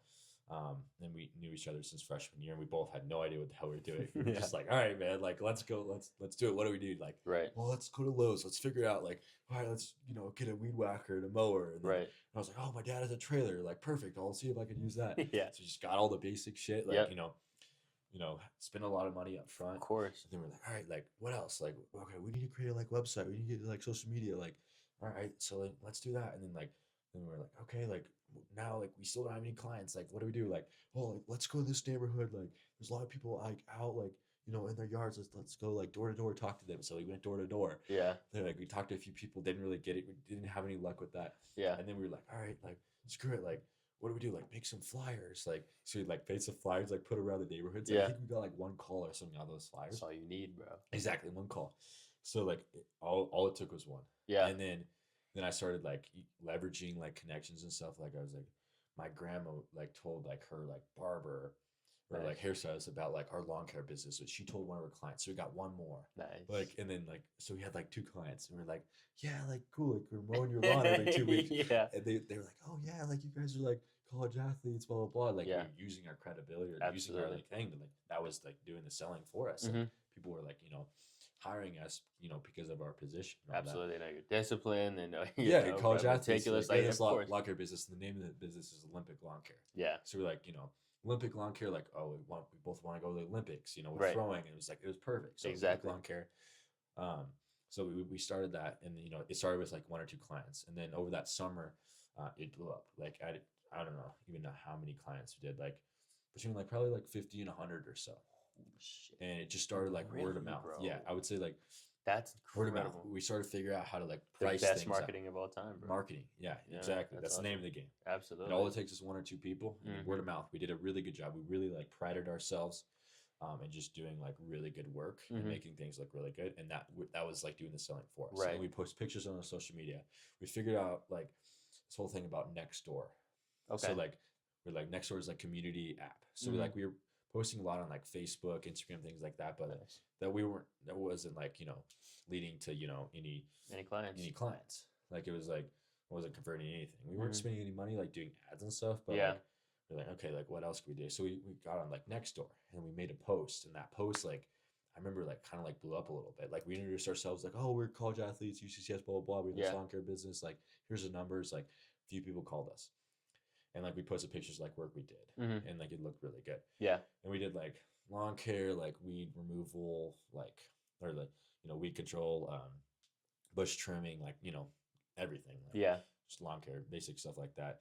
And then we figured out what services Mm-hmm. like where the monies were at, where the money was at, like Mm-hmm. where the good margins were at. So like mowing lawns was just to get our foot in the door, and then we tell people, okay, like it looks like your bushes could be trimmed. Like you got a few weeds, we can pull those and spray those. Like, would you like us to do that right now? We can like, if you do it right now, we could give you this price, or we can come back like in a few weeks, do it like that. They're like, oh yeah, like just put me on your schedule, things like that. So like we mow their lawn, Yeah. and that was like it's like going and get an oil change. Mm-hmm. So it's like they go in and get an oil change, and they tell you everything's wrong with your car. Yeah. That was the same thing we did. We just like we realized that we were like, okay, like we go and mow someone's lawn, and we tell them, okay, we can do this, this, and this, and that's where the real money was at. Absolutely. We started to figure out our margins. Like the margins, like we really figured out were in like the weed spray and stuff like that. Like we could like spend X amount of weed spray and like spend literally it was like $5 and then make like 50 off of that 1 gallon. Wow. Like Can I 1 stop you gallon. there for one Yeah. second? Yeah. That's incredible. Yeah. Like, and that also is like a pretty high level. That's like high level information, Yeah. Like, how did you guys stumble across that? Because like, yeah, that's incredible. You Yeah. know, I don't know if like a lot of people picked up on that, but like, that is something that like most people learn like way later, yeah, like far into their business career or like their business journey, whatever it is. Like, this is like these like techniques are, I mean, what people use to like scale enormously, So like, sorry, like before you continue, I hate to cut you off. Like, I'm curious, like, how did you Yeah. come across that type of info? yeah. Like, were you like watching videos, reading books, or did it just make sense to you guys? Like, this is what we should be doing. Yeah. So like it all started like we got our first like weed job. Mm. We had no idea what the hell we were doing. We ended up losing a lot of money because we spent so much money on the weed spray, so much money like labor, like driving, like we literally came out and like I think we were making like less than minimum wage off that job. Oh, really? So because Sometimes it was like, that happens. because bro. it was like this guy like hired us tons of weeds, like whatever, like we had no experience at all like doing it. Yeah. This guy called us off of like Nextdoor or something like that, and so like we do that, we ended up like losing money. We're like, we can't do that again. That's we can't keep losing money or whatever, Yeah, because we spent like so much money on the spray and stuff. We were buying like the weed spray like by the gallon, and we realized it was like $20 a gallon or something for like a whole thing. It was like that's a lot. it was bro. like the gallon, it was mixed with like water and all that, and it was this big ass gallon, and it was like 20 times, like I think that job was like 5 gallons, so that's like $100. Wow. And we were like, we weren't charging that much for it. I think we were literally charging like $25 per gallon or something like that. And we're spending 20. And we realized we went to like Lowe's. We kind of like reset. We're like, okay, like we had a few more like weed jobs after that. Like the people like book or wanted us to come out and do it. Like they got on our schedule. We were like, okay, we got to figure this out. We saw that there's like this concentrate. So instead of like buying it, the weed spray like already mixed, we can use a concentrate. The concentrate was $15 for like 8 gallons. So it's just pure concentrate. What? $15 for 8, and we can mix it ourselves. So we realized, okay, instead of using like the sprayer that they provide, that's where they make their money. They make their money off of selling you the whole thing that's already mixed with the sprayer. We were buying 5 of those, but we were like, okay, we can literally like spend the same amount and get 8 gallons. We buy a sprayer. We have a little bit of overhead. Like sprayers, like, I don't know, it was like $20-$30. We buy a sprayer. We mix the shit ourselves, and we charge the same. Exactly. We charge the same per gallon. And instead of spending like, 25 or $20, we're spending like less than 5. Yeah. Like I think like this spray that we started off, it was like we literally like spending like $2 or $3 a gallon, and we were charging the same. Our prices were $25 a gallon. And so like instead of spending 20 Reducing and charging by 25, 10x, bro. we were spending like $2.50 using the concentrate, and then we were charging 25. And then we were like, okay, like this is decent concentrate, but what if we like buy a little bit better one and then market as like something that's more environmentally friendly or more organic? Like people like that. Absolutely. So instead of charging 25, what if we try 50? like we literally were just we're just testing it Of to course. see if there's a market for that. Are people willing to spend this much? And we got a few people that were willing to pay that much. Wow. So we were still like we were spending like a little bit more, like $5 a gallon or something Mhm. like that. And it was in the like then we were charging like 50. And Wow. and then we were like, okay, like now this is This is legit. working, This yeah. is legit. So then like let's like focus on this. Like Mhm. we're literally like weed jobs, like it would be like, okay, $5. We'd be doing like say like 3 gallons. Since we're charging $15. Mhm. And then we were making like 150. Whoa, bro. Or we were only spending we spent $15. Right, and but we're you're making making 150. So then we were like, that's a lot of money. Right. It's like. So then like we were like, okay, we do those a few times a week. Mhm. And then like those weed jobs like took us like less than 2 hours. Really? So then we just like we figured out a market for that. Yeah. Like the whole like weed jobs and things like that. And that's like where it really like blew up is because Mhm. like we literally just I wouldn't say it was luck because we kind of like came across we like learned like we Mhm. failed at first we lost money Right. and then we were like okay like we need to figure this out we can't keep losing money so then we figured out the concentrate Mhm. and then started doing some testing we were like buy a little bit better one we're charging a little bit more and people were willing to spend that much money Right. and we did a really good job like we pull the weeds it wasn't just the concentrate Right. we would charge it okay like let's test out like how much per hour so we charge per layer like labor per hour so it's like $80 Mhm. plus the money we're making on with the weed spray Wow. so it was like $80 say we're there for like you know like 2 hours Mhm. so 160 for labor plus or 150 for the weed spray we do that a few times a day you know Yeah. over a few days a week like that's some money and we also Exactly. mowing lawns on top of that and the lawns would get us in Exactly. and then we hit did the like upsells. Kyle and Michael did a really good job with the lawns and then they tell their neighbor Right. and that's how we grow our business, bro. It's just like doing a Wow. few good people like that, doing mowing lawns and figuring out the whole thing with the weed spray, Mhm. and then doing like yard cleanups, things like that. We just kind of tested prices, like what's like our ceiling, Mhm. like what are people willing to pay for this service. And sometimes we go too high, like oh I'm not willing to do that, but I personally I love the negotiating part. And Yeah. it was this whole like business thing was all new to me, Mhm. but I went in it with the mindset of just like I wanted to learn. Like I was like, it literally was like another class, but it was a lot more fun than a Yeah. class. It's like you make instead of money sitting and and that's making it. money. So I was like, okay, people are like, oh, I'm not willing to pay like, $80. I was like, okay, like how's 65? And they're like, like, I don't know. I was like, that's what we're willing to do, like 65 or whatever. Mhm. But like we really like going into it, we're like, like if we make 50, we'll be happy. But we were like, all right, 80, Yeah. let's start 80 and then let's negotiate. That's where Exactly. I Yeah. like I'm obsessed with that. It's so fun. Like Absolutely. the negotiating part is like huge in business, like that Yeah. face-to-face negotiating. And Michael would say the same thing. Like he loves that too. Yeah. That goes back to the communication portion you were talking communication, about, yeah, like I'm sure exactly. you've built up such a good base of like knowing how to communicate with people, what to say, that when you came to negotiating, you're just like, I already know the information and Yeah. I have the skill of communication. You just combine Just them. combine it. And I'm sure that's why you fucking are great at it, Exactly. So like I just fell in love with all that. And like we Mhm. grew our business. We were very successful. I would say it went in our first year, we broke even within like, I don't know, a month and a half or so. Wow. Okay. That's So fantastic. just like, and we worked our asses off. Mhm. But we still weren't working as much as our friends that were working, a full-time job. Exactly. Like we weren't working 40 hours a week. We're probably working like 30, but it was manual labor. Mhm. But like it was just us. Right. And the hourly wage is like incredible. Yeah, and then we figured out, okay, like, oh, like my brother, like let's hire my brother, and like let's hire his friends, like for some of the jobs. Right. We're like let's pay them, like $18 an hour. That's pretty good. That's more than they're making their other job. Right. And then like now, like we're making $18 an hour. We're charging our client like 80 or 100, and then we're also spraying, and we're not doing any work. So that's Yeah, when you learn, okay, now exactly. this is a business. Like, Yes. we don't have to do as much work. Yeah. Like these people can do the work for us, so we don't Right. have to bust our ass, and we can go and like work on sales, like getting more clients. Exactly. Start scaling this So business. that was the whole thing. Like that's how our business started. Mhm. So we started that. So I did that, between junior and senior year, Nice. and then I also did it. The summer between junior and senior year, Mhm. and then I also actually no, sorry.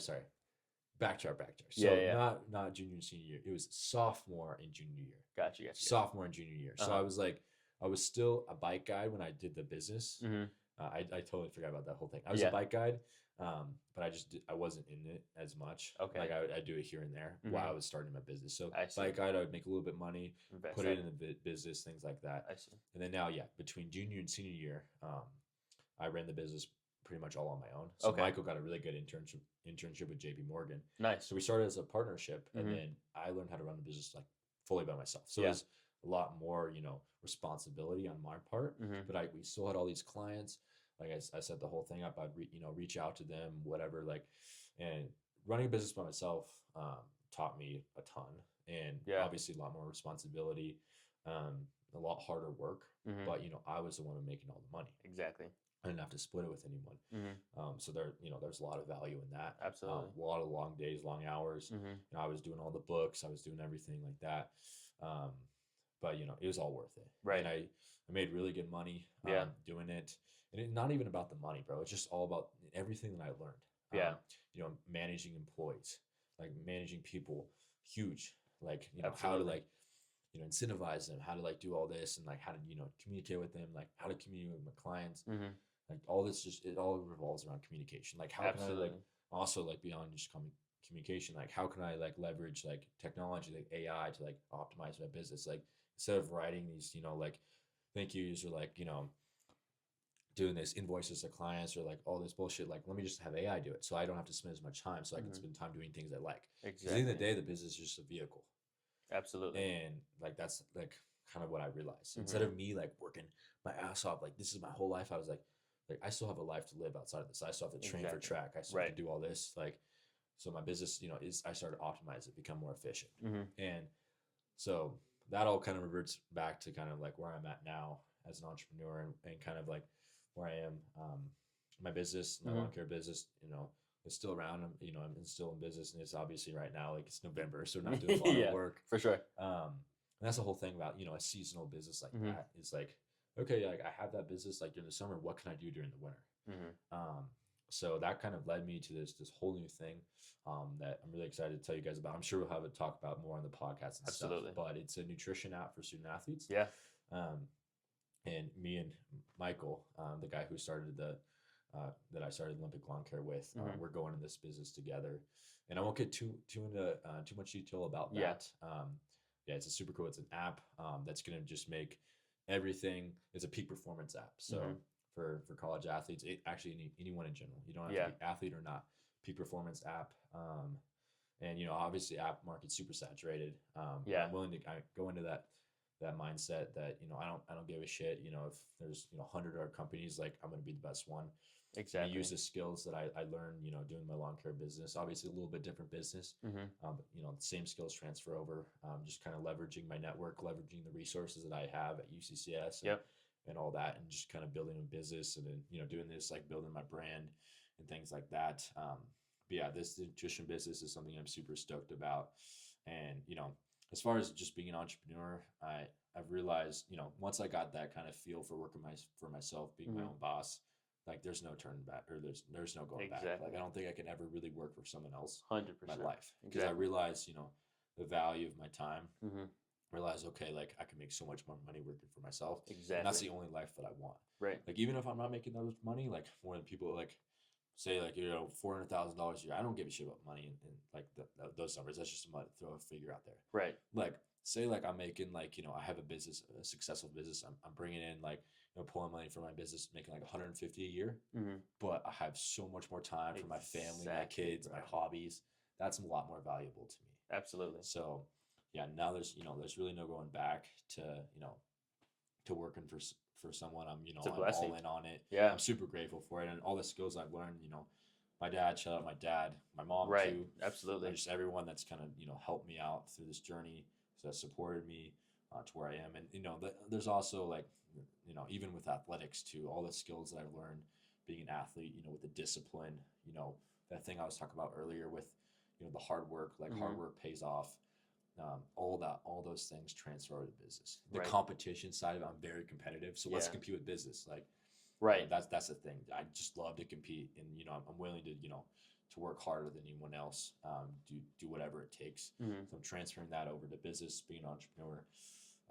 bro, that's where I'm at right now. Yeah, that's incredible. Thank you for sharing that, Yes, bro. sir. And like you were saying, one thing I wanted to touch on was like when you're talking about like your startup, and you're like, you know what, I know the market is kind of saturated. There's a lot of apps like this. Like one thing that I'll always remember that my business mentor taught me was like, there's always room for the best. You know, like if you're the best at whatever you do, it doesn't really matter how saturated the market is. Like there's always room for the Yeah. people that are just like top of the top. You know, Exactly. and I mean, I've seen the MVP.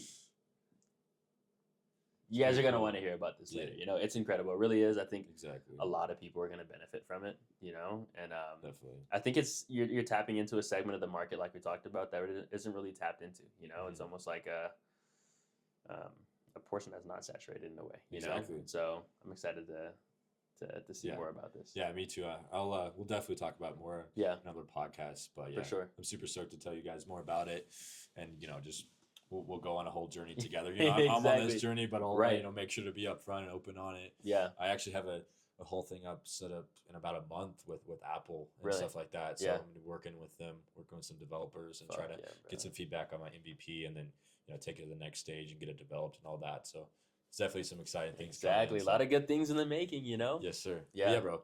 Anyway, so enough about me. I know I talked about dude. I love that, bro. I learned so much from listening to that. So thank you. But bro, I'm super excited to hear about your story. Yeah. Just tell me a little bit about your story as becoming an entrepreneur, becoming involved with business, things like that. Like just from the start of it. Yeah. It started when I was actually pretty young. I've always had like this want, I guess, or like this desire kind of to be an entrepreneur and be my own boss. I'm not really sure where it came from. Later, it was really enhanced, I guess, by like the teachings from my poppy. He's like my stepfather, but I call him Poppy. He's really my father, and so he's been an entrepreneur his entire life. And so he really instilled a lot of those entrepreneurial values and like that spirit in me. Yeah. I'd say that's probably like the biggest driver, like where I am right now in terms of entrepreneurship. But I mean, when I was young, just like a lot of kids, during summertime, just have a lot of free time, do like a lemonade stand. I lived in LA, so like there was always people coming by getting lemonade, and I just loved it. I'm like, I could make this lemonade. We had a lemon tree in our backyard, so that's awesome, like bro. Free product pretty much, Yeah. And so that was super cool. Hell yeah. Just put the stand out, and to me that was always super exciting. I did it with my brother. Like we just like split the money at the end of the day, and it's like you learn some skills. You know how to talk with people. Like I feel like I've always been kind of like a personable kind of guy. And so I like really enjoy just like talking to people. Like it's just fun. It's a good time. And so we did that. Did a couple of yard sales. Just anything like to make some money. And so that was when I was super young. But fast forward, so I lived in LA for 15 years, like we talked about earlier. Wow. And then it's a long time. When I was like, I think 12 or so, my dad, my biological dad, he got me into this program called Nifty, and can't remember what it stands for, but it was pretty much this like entrepreneurial program where you like spend, I think it's like 6 weeks, or like 6 to 8 weeks, pretty much working on like a business model. And then at the end of those 6 to 8 weeks, you present your business model in front of like sharks. It's pretty much like a Shark Tank kind of model. Oh yeah. And so I was how like, old were you? I was like 12, I think. Like 12 or 13. 12? Yeah, he was like, dude, you got to do something, because like, I mean, if it wasn't that, it was Fortnite, bro, or it was like something like that. And so I enjoyed it. I would just like get on the bus, go to, it was held, one of them was held at USC for throughout the summer. And then I can't remember where the first one I did was, but the first time I did it, I was like I said, I was pretty young, Okay. And so the prize was $1,500, I think. And so we like went through the whole summer, learned how to like do my whole business plan, built one. Couldn't even tell you what it was. I couldn't even tell you what it was. Gotcha. I was trying to think. I was like, what is it? But I'd have to. You're 12, I was so young, bro. I don't even remember. Was that like your like uncommon moment? Like as far as like you saw all your friends were playing Fortnite. Obviously, you want to play Fortnite, but like you chose to like do something else. Was that like something that like you remember at all, or? Believe it or not, I still don't feel like that was like my uncommon moment. Okay. Like you were like, still young. Yeah, like it was still hard to like process. Like my friends were at camps, and they were making the most of their things. They were at like sports camps and doing their thing, kind of, and we play like Fortnite at night and stuff like that, and like grind the game together. So I still didn't feel like I was like really standing out in a way. It just like to me it felt like kind of normal for some reason.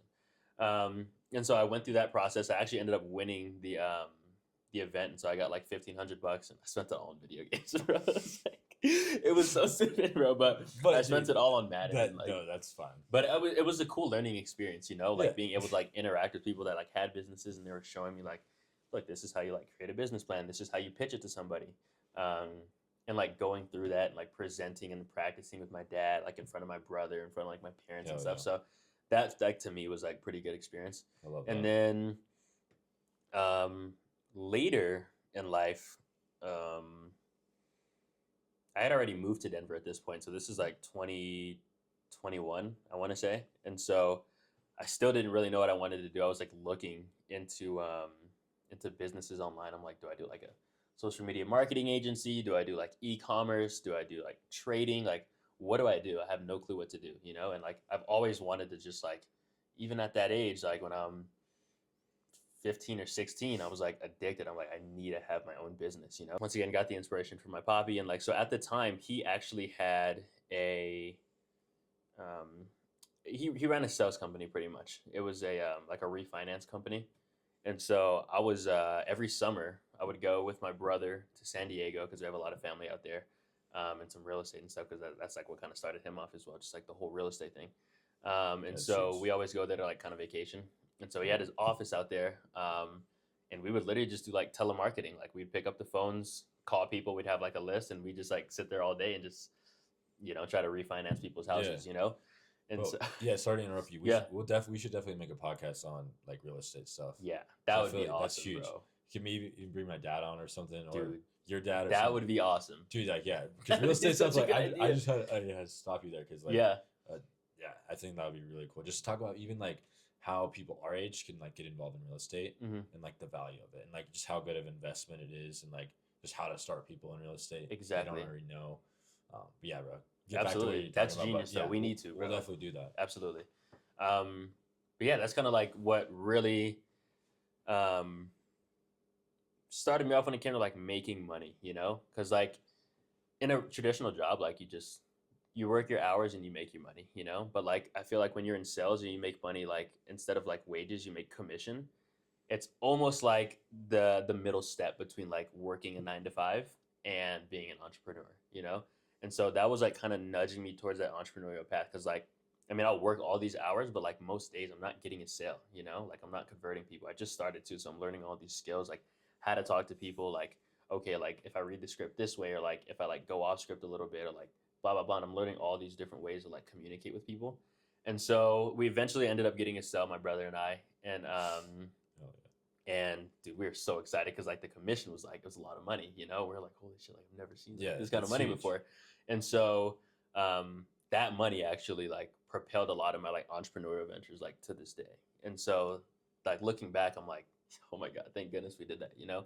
And so we did that one summer, and we only had that one sale, but I was like, hey, I'm happy with that, you know? Dude, like, how much was it? Like, was it? It like, was, I think, $3 or $4 grand, I want to Okay. say. And so I'm like, that's a lot. Like for just you. yeah. And your brother also got some of that too. He got a separate sale. So I Oh, guess that okay. one was me, Oh, and then he gotcha, got gotcha. he got a separate Bro, How old were you? close. I was, I think, 15 or 16. Bro, yeah, that's more than like most people that age made a whole summer. Yeah, So it just took you one sale. exactly. And I was Yeah. so excited. Like my brother and I, bro, we'd get home like that day after making like or after like doing all the calls and stuff, and we'd like practice the script with each other, and like we were so nervous, you know, when we first got on the phones, but like you just get used to it.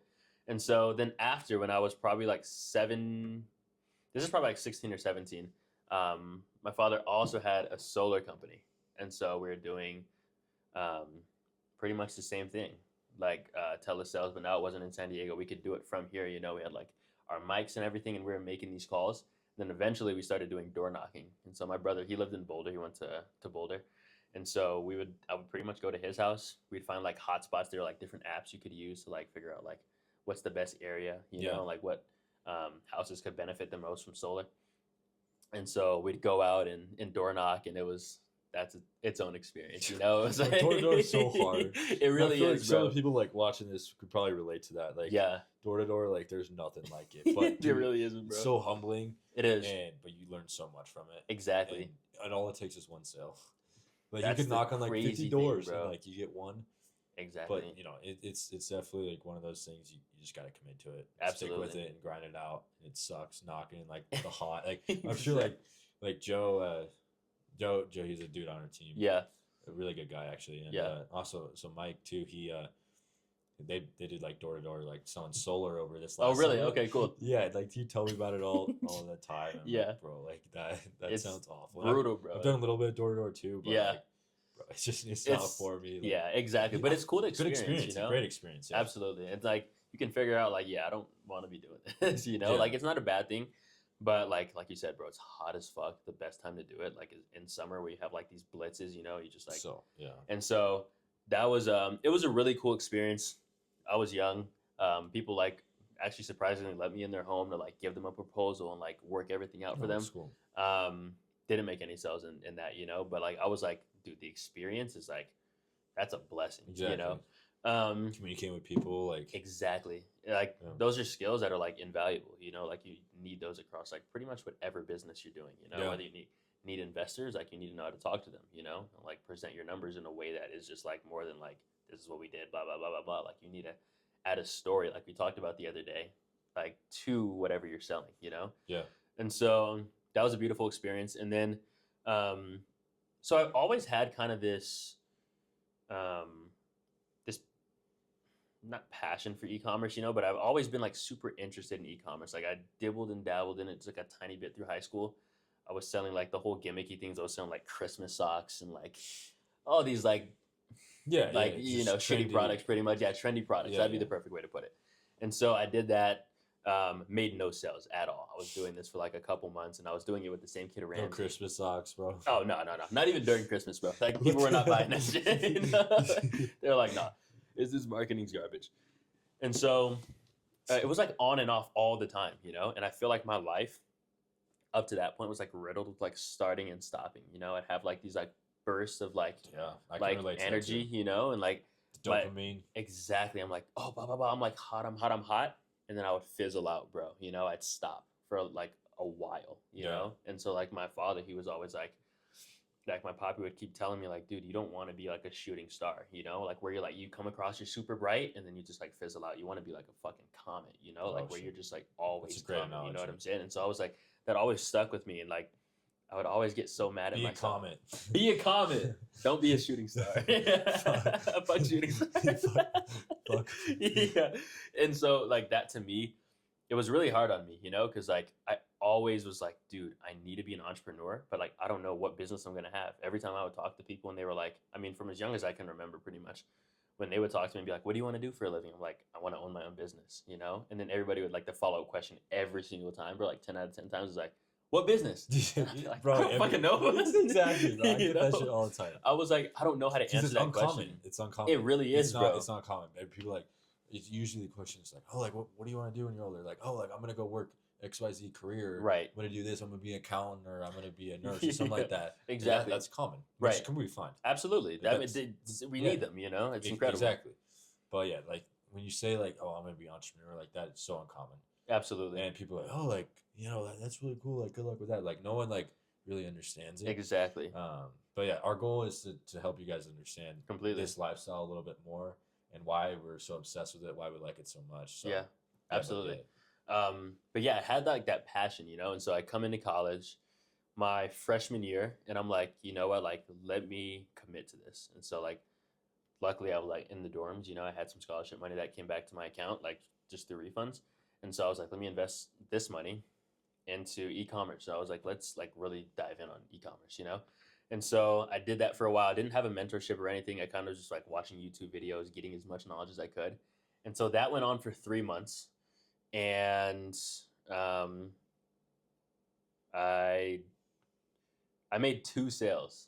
And like I remember I took a screenshot, bro, because these are like the first sales I ever got in my entire life. And like I made 2 sales for like I think it was like $64.99 each, bro. And I woke up and I saw my phone and I was like, yo, I'm about to be a millionaire. There's bro. nothing like those first few sales. Exactly, bro. It was like incredible, like one of the best feelings I've ever had, you know. And so then the product died, you know, like there were no sales after that. And so after 3 months, like I just ran out of money. I had no money coming in. Like all my scholarship money was pretty much like gone, you know. I'd get like the occasional like $100 every once in a while from like a family member or whatever it is. And so I was pretty much just spending money on like gas, since that was like the only expense I really had. And so I just stopped e-commerce for the rest of freshman year. I was like, just like nothing really to do. And so then, um, come that summer, I was still in a relationship, bro, and this is like one of the moments that like Okay. it dug so It's deep like into this me. burning moment. Yeah, bro. So we were at practice, okay, and my girlfriend at the time was on the track team with me as well, and so after practice, bro, we're like sitting in the car, we're talking, and we're talking about careers and stuff. And she already knew I wanted to be an entrepreneur. I was doing e-commerce and stuff, and like I'm always reading and like educating myself, and I mean, she was like super dedicated when it came to nursing. Like she was on her shit, bro, super top of her class, like Good just for her, killing it, yeah. And so like it felt like she was like already doing her thing, and I'm like still like just like idling, doing nothing. And so we got into like talking, blah blah blah, and she was basically like, she low key flamed me, bro. She was like, dude, you do like all this reading, you do all this education, but you're not even starting your Oh, business. fuck. Bro, Put that you under hit the me bus, so bro. deep. I was like, oh my You're God. like, fuck. I was like, she's right, but like it hurt. I was like, Yeah. shit, that's the last thing I want to hear, but it's the truth. And so um, that's when I knew like I needed to lock in. I was doing too much education and like too much um, like testing theories and like, or Yeah. not testing theories, but just like reading theories and blah blah blah, how to run a business. But I'm like, you need to actually like put your feet in the water, like dive in head first. And so my sophomore year, we ended up breaking up. And so my sophomore year, I was like, dude, I'm putting everything into this. Like I was saying like earlier, like I got a scholarship bump. And so I locked in completely. Like all my money pretty much went to e-commerce. And so I started my business. I joined a mentorship last year, October. And so that like got me off the ground. And I did like a couple $1,000s in revenue, but like still That's no pretty good. profit. Yeah. And so I was like, you know what? I feel like I'm learning a bit, but like it kind of just was enough to get me off the ground, kind of. And so then that mentorship ended. It was 3 months, so it was like from October to January. And so when that ended, I was kind of just like on my own. Like my money like was kind of depleting. I didn't have any money coming in. I wasn't working a job or anything. And so I just had like my rent money and like e-commerce money for the most part. And so I kept investing and I was like doing it on my own. And then it got to a point from like January to like June-ish where I was just doing it on my own and like I was still doing like barely any sales, still no profit, just testing products, burning through money kind of. And I was like, okay, I need to join like a legit mentorship that is Yeah. gonna like blow me up. Teach you, yeah. Exactly, and really make me into like the marketer that I need. Because at the end of the day, like e-commerce pretty much is like all marketing. Especially like getting off the ground, like your ads and everything is like the blood of your business. And so I didn't know any of this, and so I actually came across a YouTuber. His name is Mark Builds Brands, and he was putting out the most like incredible, like high level e-commerce information like for free on YouTube. Just on YouTube. Exactly, and he had like at the time probably like 10 or 20,000 subscribers. So like not that Yeah, many, not you that know? many, And yeah. I felt happy. I was like, dude, he's kind of untapped, like people don't really know. Yeah. And so I was watching his stuff, and I was like, I need to invest in this guy's mentorship. Like um, he's doing like a shit ton of money per year. Like his businesses are doing like $300,000 a day. And like the mentor that taught him is also like the guy that also owns the mentorship. They co-own it, and he's done over $200 million in sales. And so I'm like, Yeah. I need to learn from the best, right? I'm like, these guys know their shit. Yeah. And so like other people taught like the mentorship that I was previously in was teaching like sell those like trendy products, instead of like build an actual brand, like things that people like want to connect with, like brands, like fucking Nike, 21 Forever, or Forever 21, like all these things are like brands, people that like people that love their shit. Yeah. Pretty much. They're loyal. Exactly. Yeah. They're loyal to that brand, they'll continue to buy. It goes deeper than just like the product. And so so going back to that $3,000 or 4,000, whatever I made for the refinance commission, I threw that into a stock, and All of it? all of it. Oh shit. Okay. Yeah, my father was like, "We're gonna go all in on this stock." boom, you know. And I was like, I trust you. Like, he's done pretty well with his investments. I'm like, if you see it, like, let's do it, you know. And so like this was like multiple years before, you know. And so like it went down a couple times, like to like where I pretty much like we had just had nothing, you know. And then like it was slowly like going up, you know.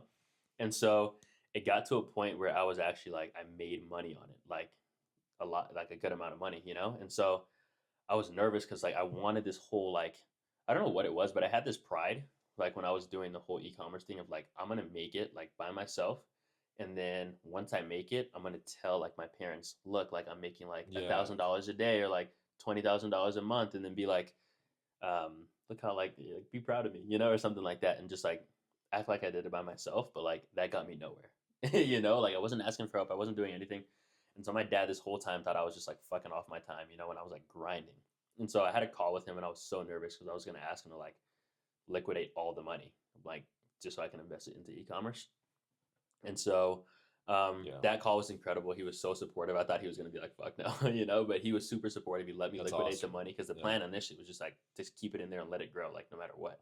But he was like, dude, you like, this is what it's all about, being an entrepreneur, you know? And so like, you got to invest in yourself and take big bets. Mm-hmm. And so I took out all that money and had like a payback date pretty much for the most part, and invested it into Brand Builders Academy, which is Awesome. the mentorship. Yeah. And so I've been in that for 6 months. It's about to end next month. Okay. But dude, I mean, I've learned so much. That's Like huge. I made like, I mean, in terms of like revenue, we're still like testing products, looking to like find a winner, you know, and scale one.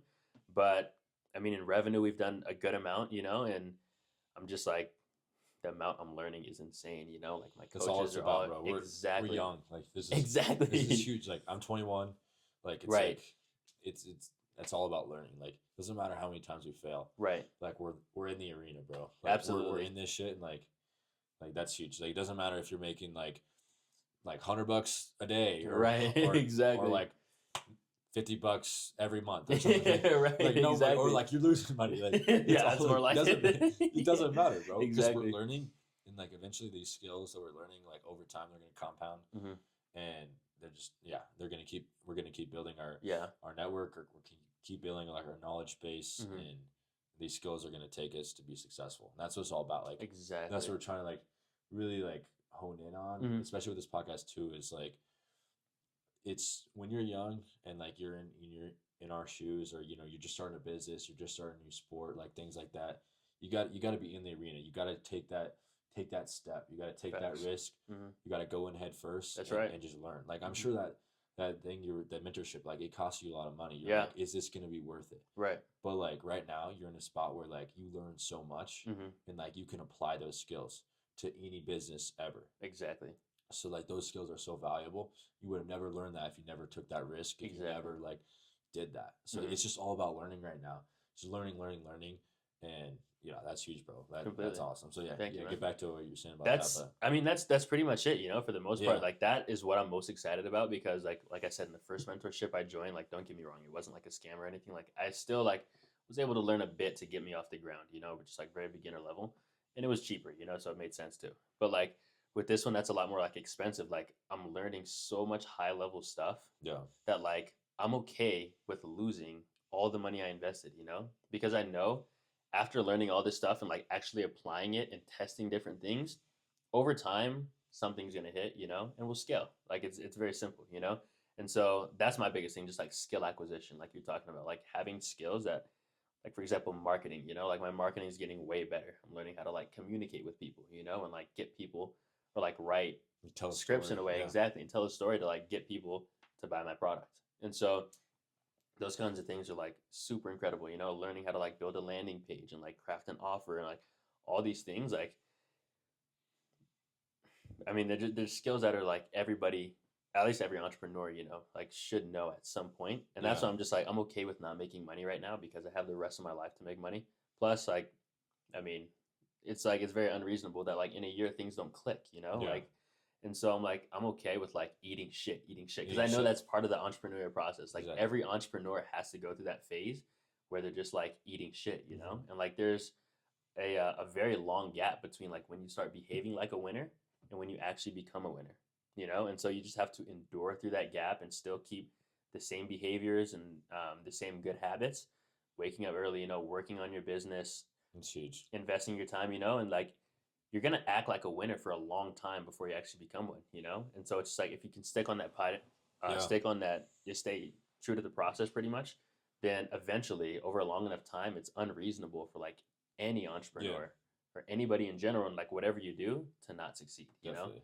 And so that's kind of where I'm at now, still testing, Love that, bro. still learning, and That's awesome. that's the process, man. So like what was like your uncommon moment through all that? Like where did you like separate yourself?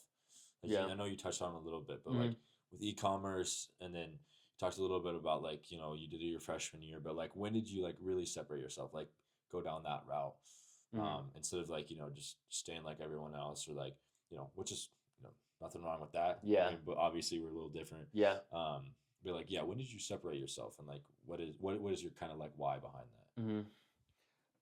I would say the biggest transformation for me was like when I started ecom my sophomore year. Like I said, I kind of like enjoyed entrepreneurship and like really wanted to be an entrepreneur, but I didn't really have any idea of like how to do it, Yeah. And like I was very inconsistent still. So like I didn't feel very like uncommon because I would start hot and then sizzle out, So I'm like, that's like what everybody does. And so my sophomore year, is when everything hit me for some reason. It was like, and this like it sounds very dramatic, and it kind of is very dramatic, But like this is the story I tell myself, and like my why is like, for me, the alternative like is like unaliving. You know what I'm saying? And like the process for me is like what I tell myself is like, if I'm not an entrepreneur, like what makes me happy is like running my own business. Like that truly is like what makes me like, it gets me excited to wake up in the morning, and like sit at my laptop or whatever and just like work on my business and work towards like a better future for like my family and myself, like living, like we talk about, like an uncommon life, an unconventional life. And so I'm the type of person that I just can't work for other people. It doesn't work for me. I like being my own boss. And so the process I walk myself through is like, look, if you're not an entrepreneur, you're gonna have to work for somebody for the rest of your life. And if you work a 9 to 5, you're gonna be depressed. Like knowing myself and like how I operate, Definitely. the areas I thrive in, I know I'm gonna be depressed, and it's just gonna lead to an unsatisfactory life. And so to me, like I only left myself the option of entrepreneurship. And so now for me, it's like I genuinely feel like I have no other choice. Like I don't invest that much time into school. I'll be honest. Like I do just enough to get by pretty much, and all my time is going into like entrepreneurship, running my business, learning more about business, learning more about marketing, implementing these things, and like honing my skill.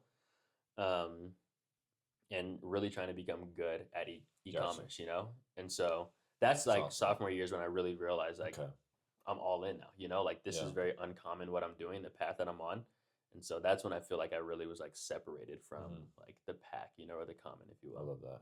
How about you? Like when it comes to like your true, like throughout, like I know you talked about your story, but like if you had to pinpoint a time in your life, or like at what point in your life you really felt uncommon, what would you say that was?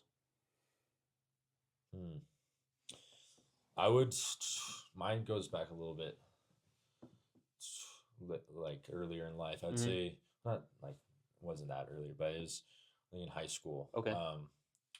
When I started just working out a lot more and just putting in like that extra effort, and like I'd be like my friends would be going and doing whatever else. Like it'd be the weekend, and like obviously having fun was important, Right. But I feel like when I really started to separate myself from everyone is just like how committed I was like in the gym and like working out, and that's pretty much like my foundation for everything. I saw other people would be going and doing whatever else after school, or on the weekends, like doing God knows what, and like I would be doing that as well. Right. Like I would be having a lot of fun. Like don't get me wrong, but I would always prioritize like the gym.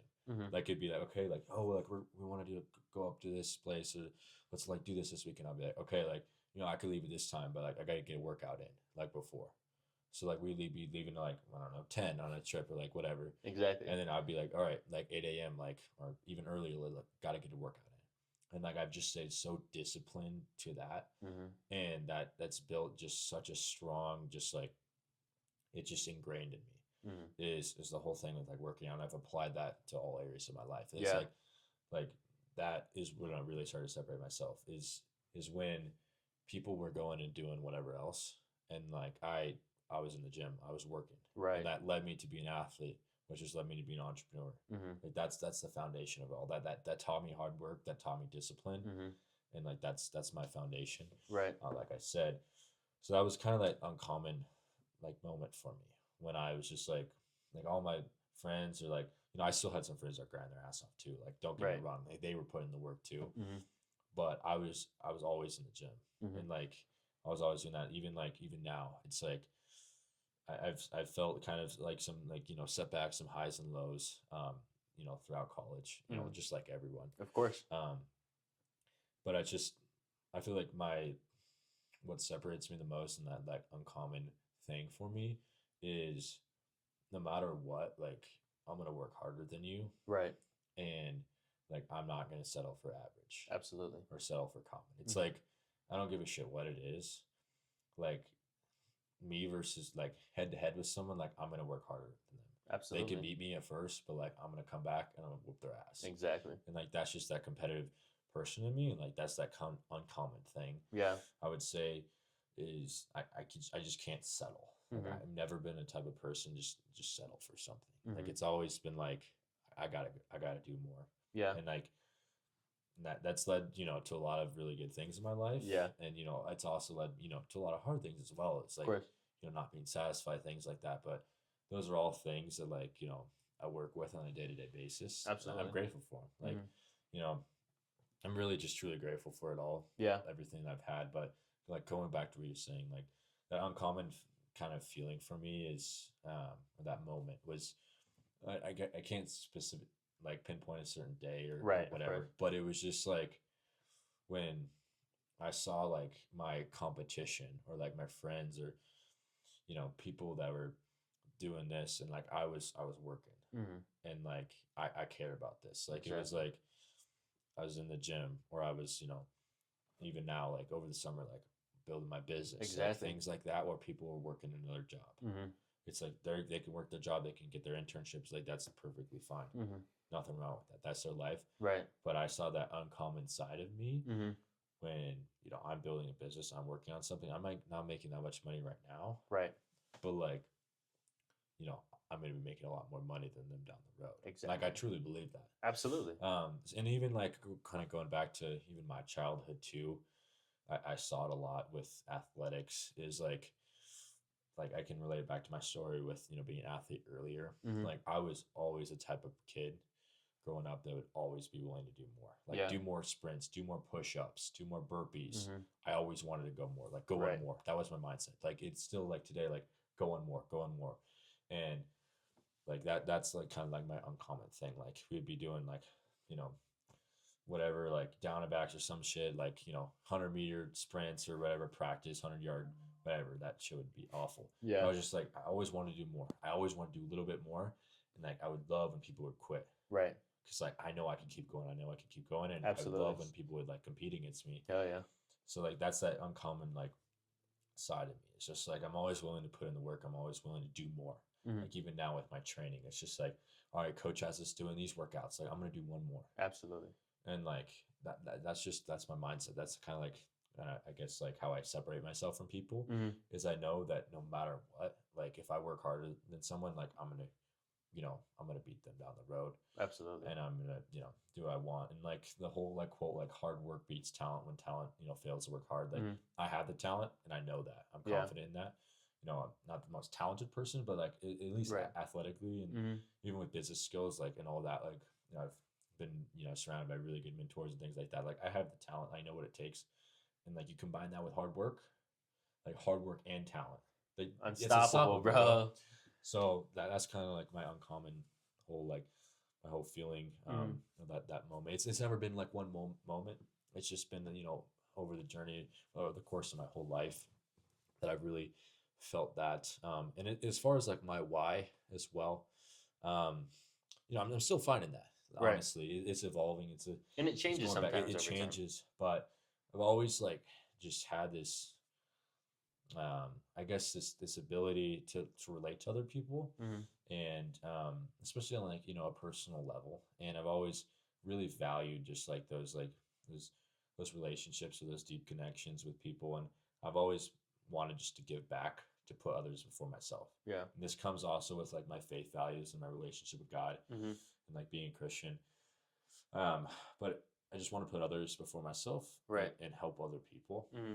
And I know in order to do that effectively, like I need to be, I need to build myself up first. Right. So I know that I have to have this mindset. I know I have to have these habits. Um, I don't necessarily have to have like the best business in the world or be the best athlete, Mm-hmm.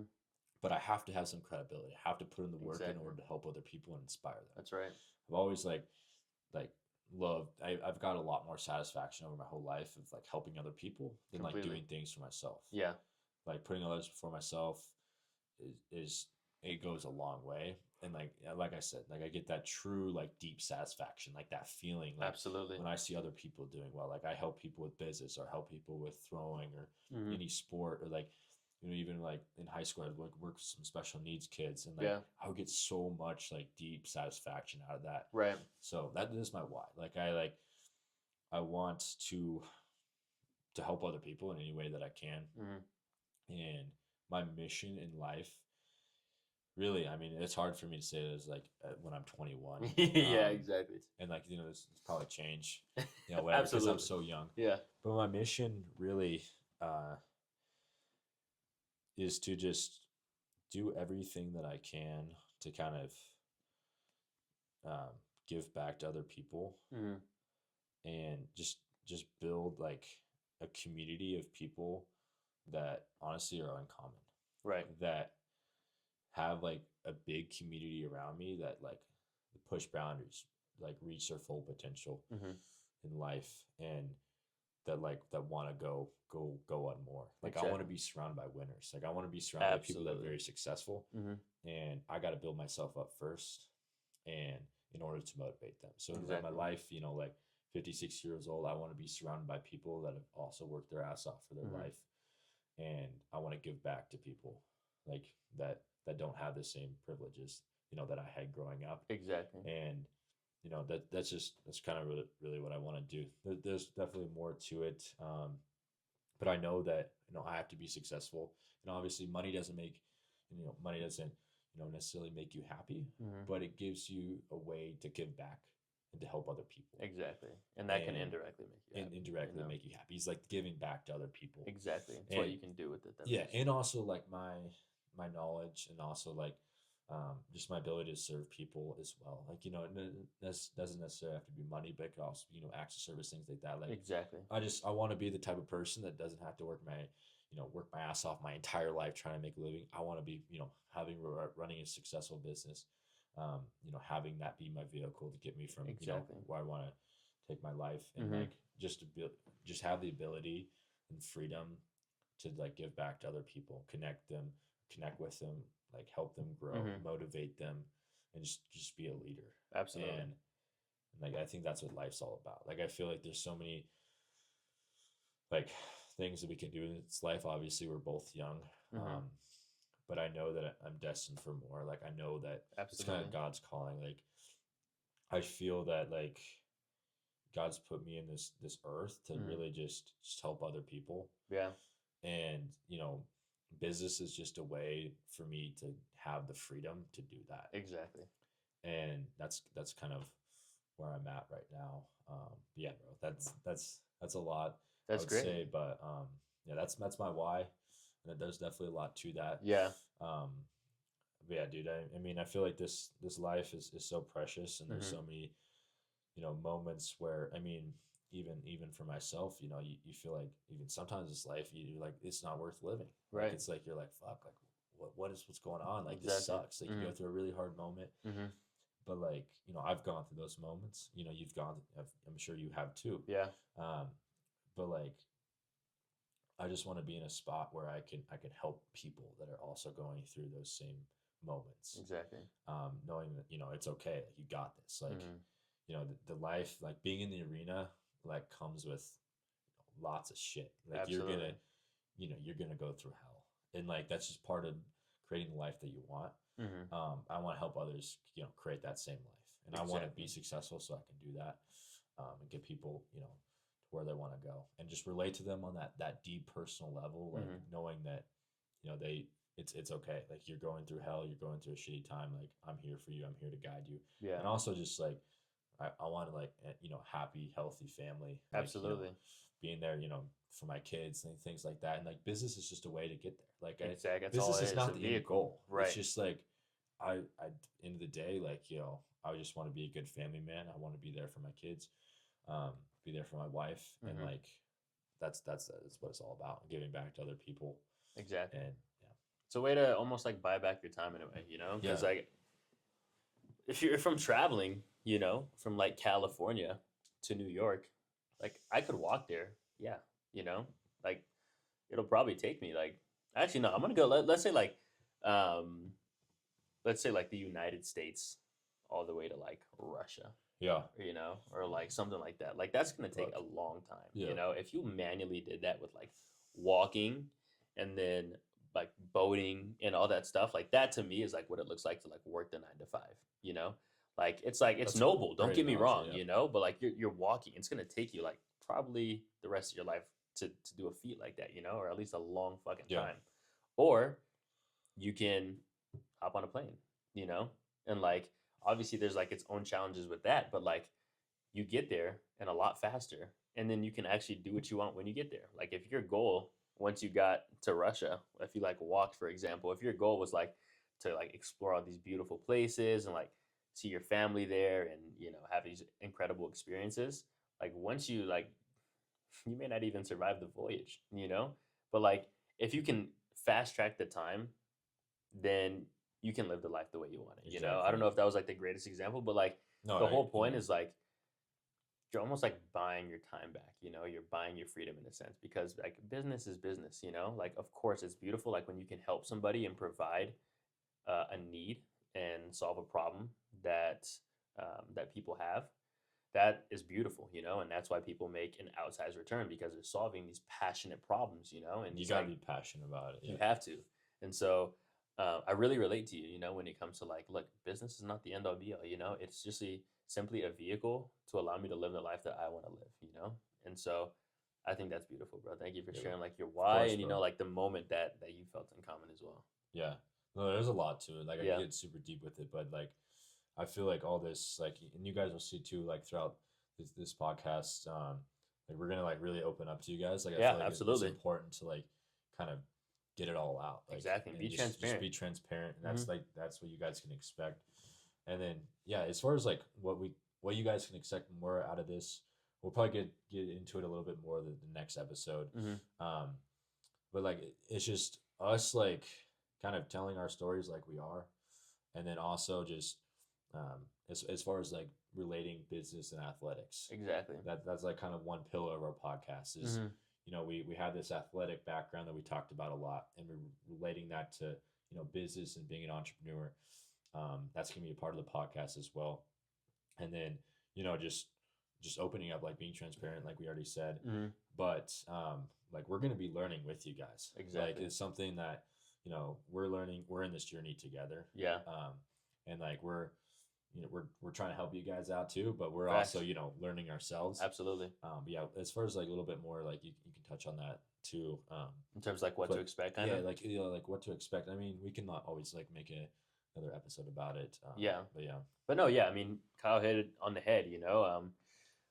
The whole point of this podcast is like when we, it's gonna sound funny, but like found each other in a way. Like when we got connected through Mountain Lion Strong, we realized that there's not a lot of people that are on the journey that we're on, both athletes and entrepreneurs that um, either have other people like that they can talk to and relate to and learn from and grow from.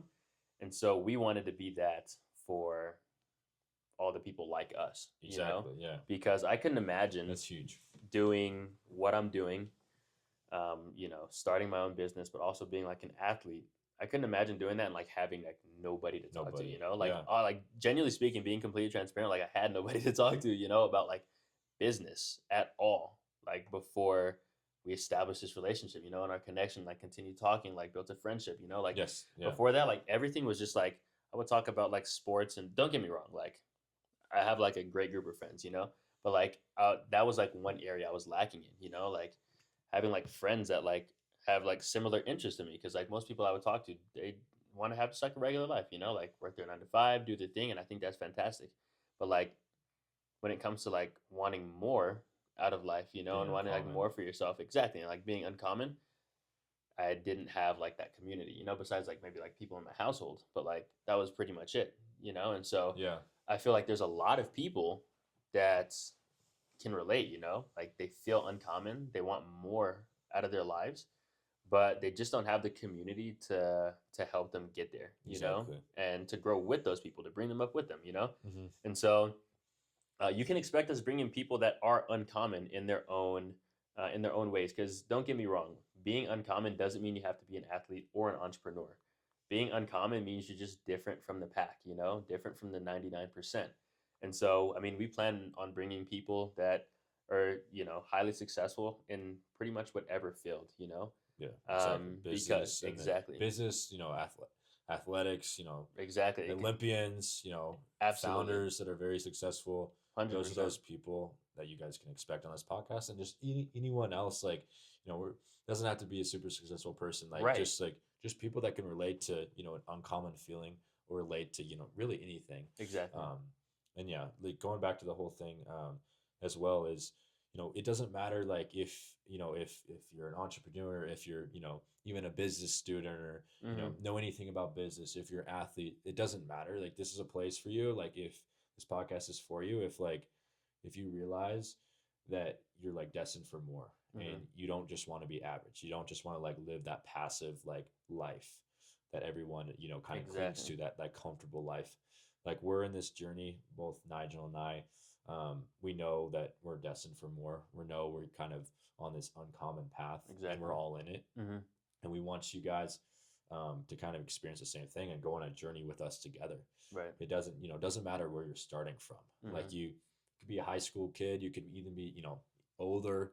It doesn't matter. it Like, doesn't, we're in a journey together. If you want to start now, like, start right now, like, start today, hmm, and like go on this journey. um, we can all be uncommon together.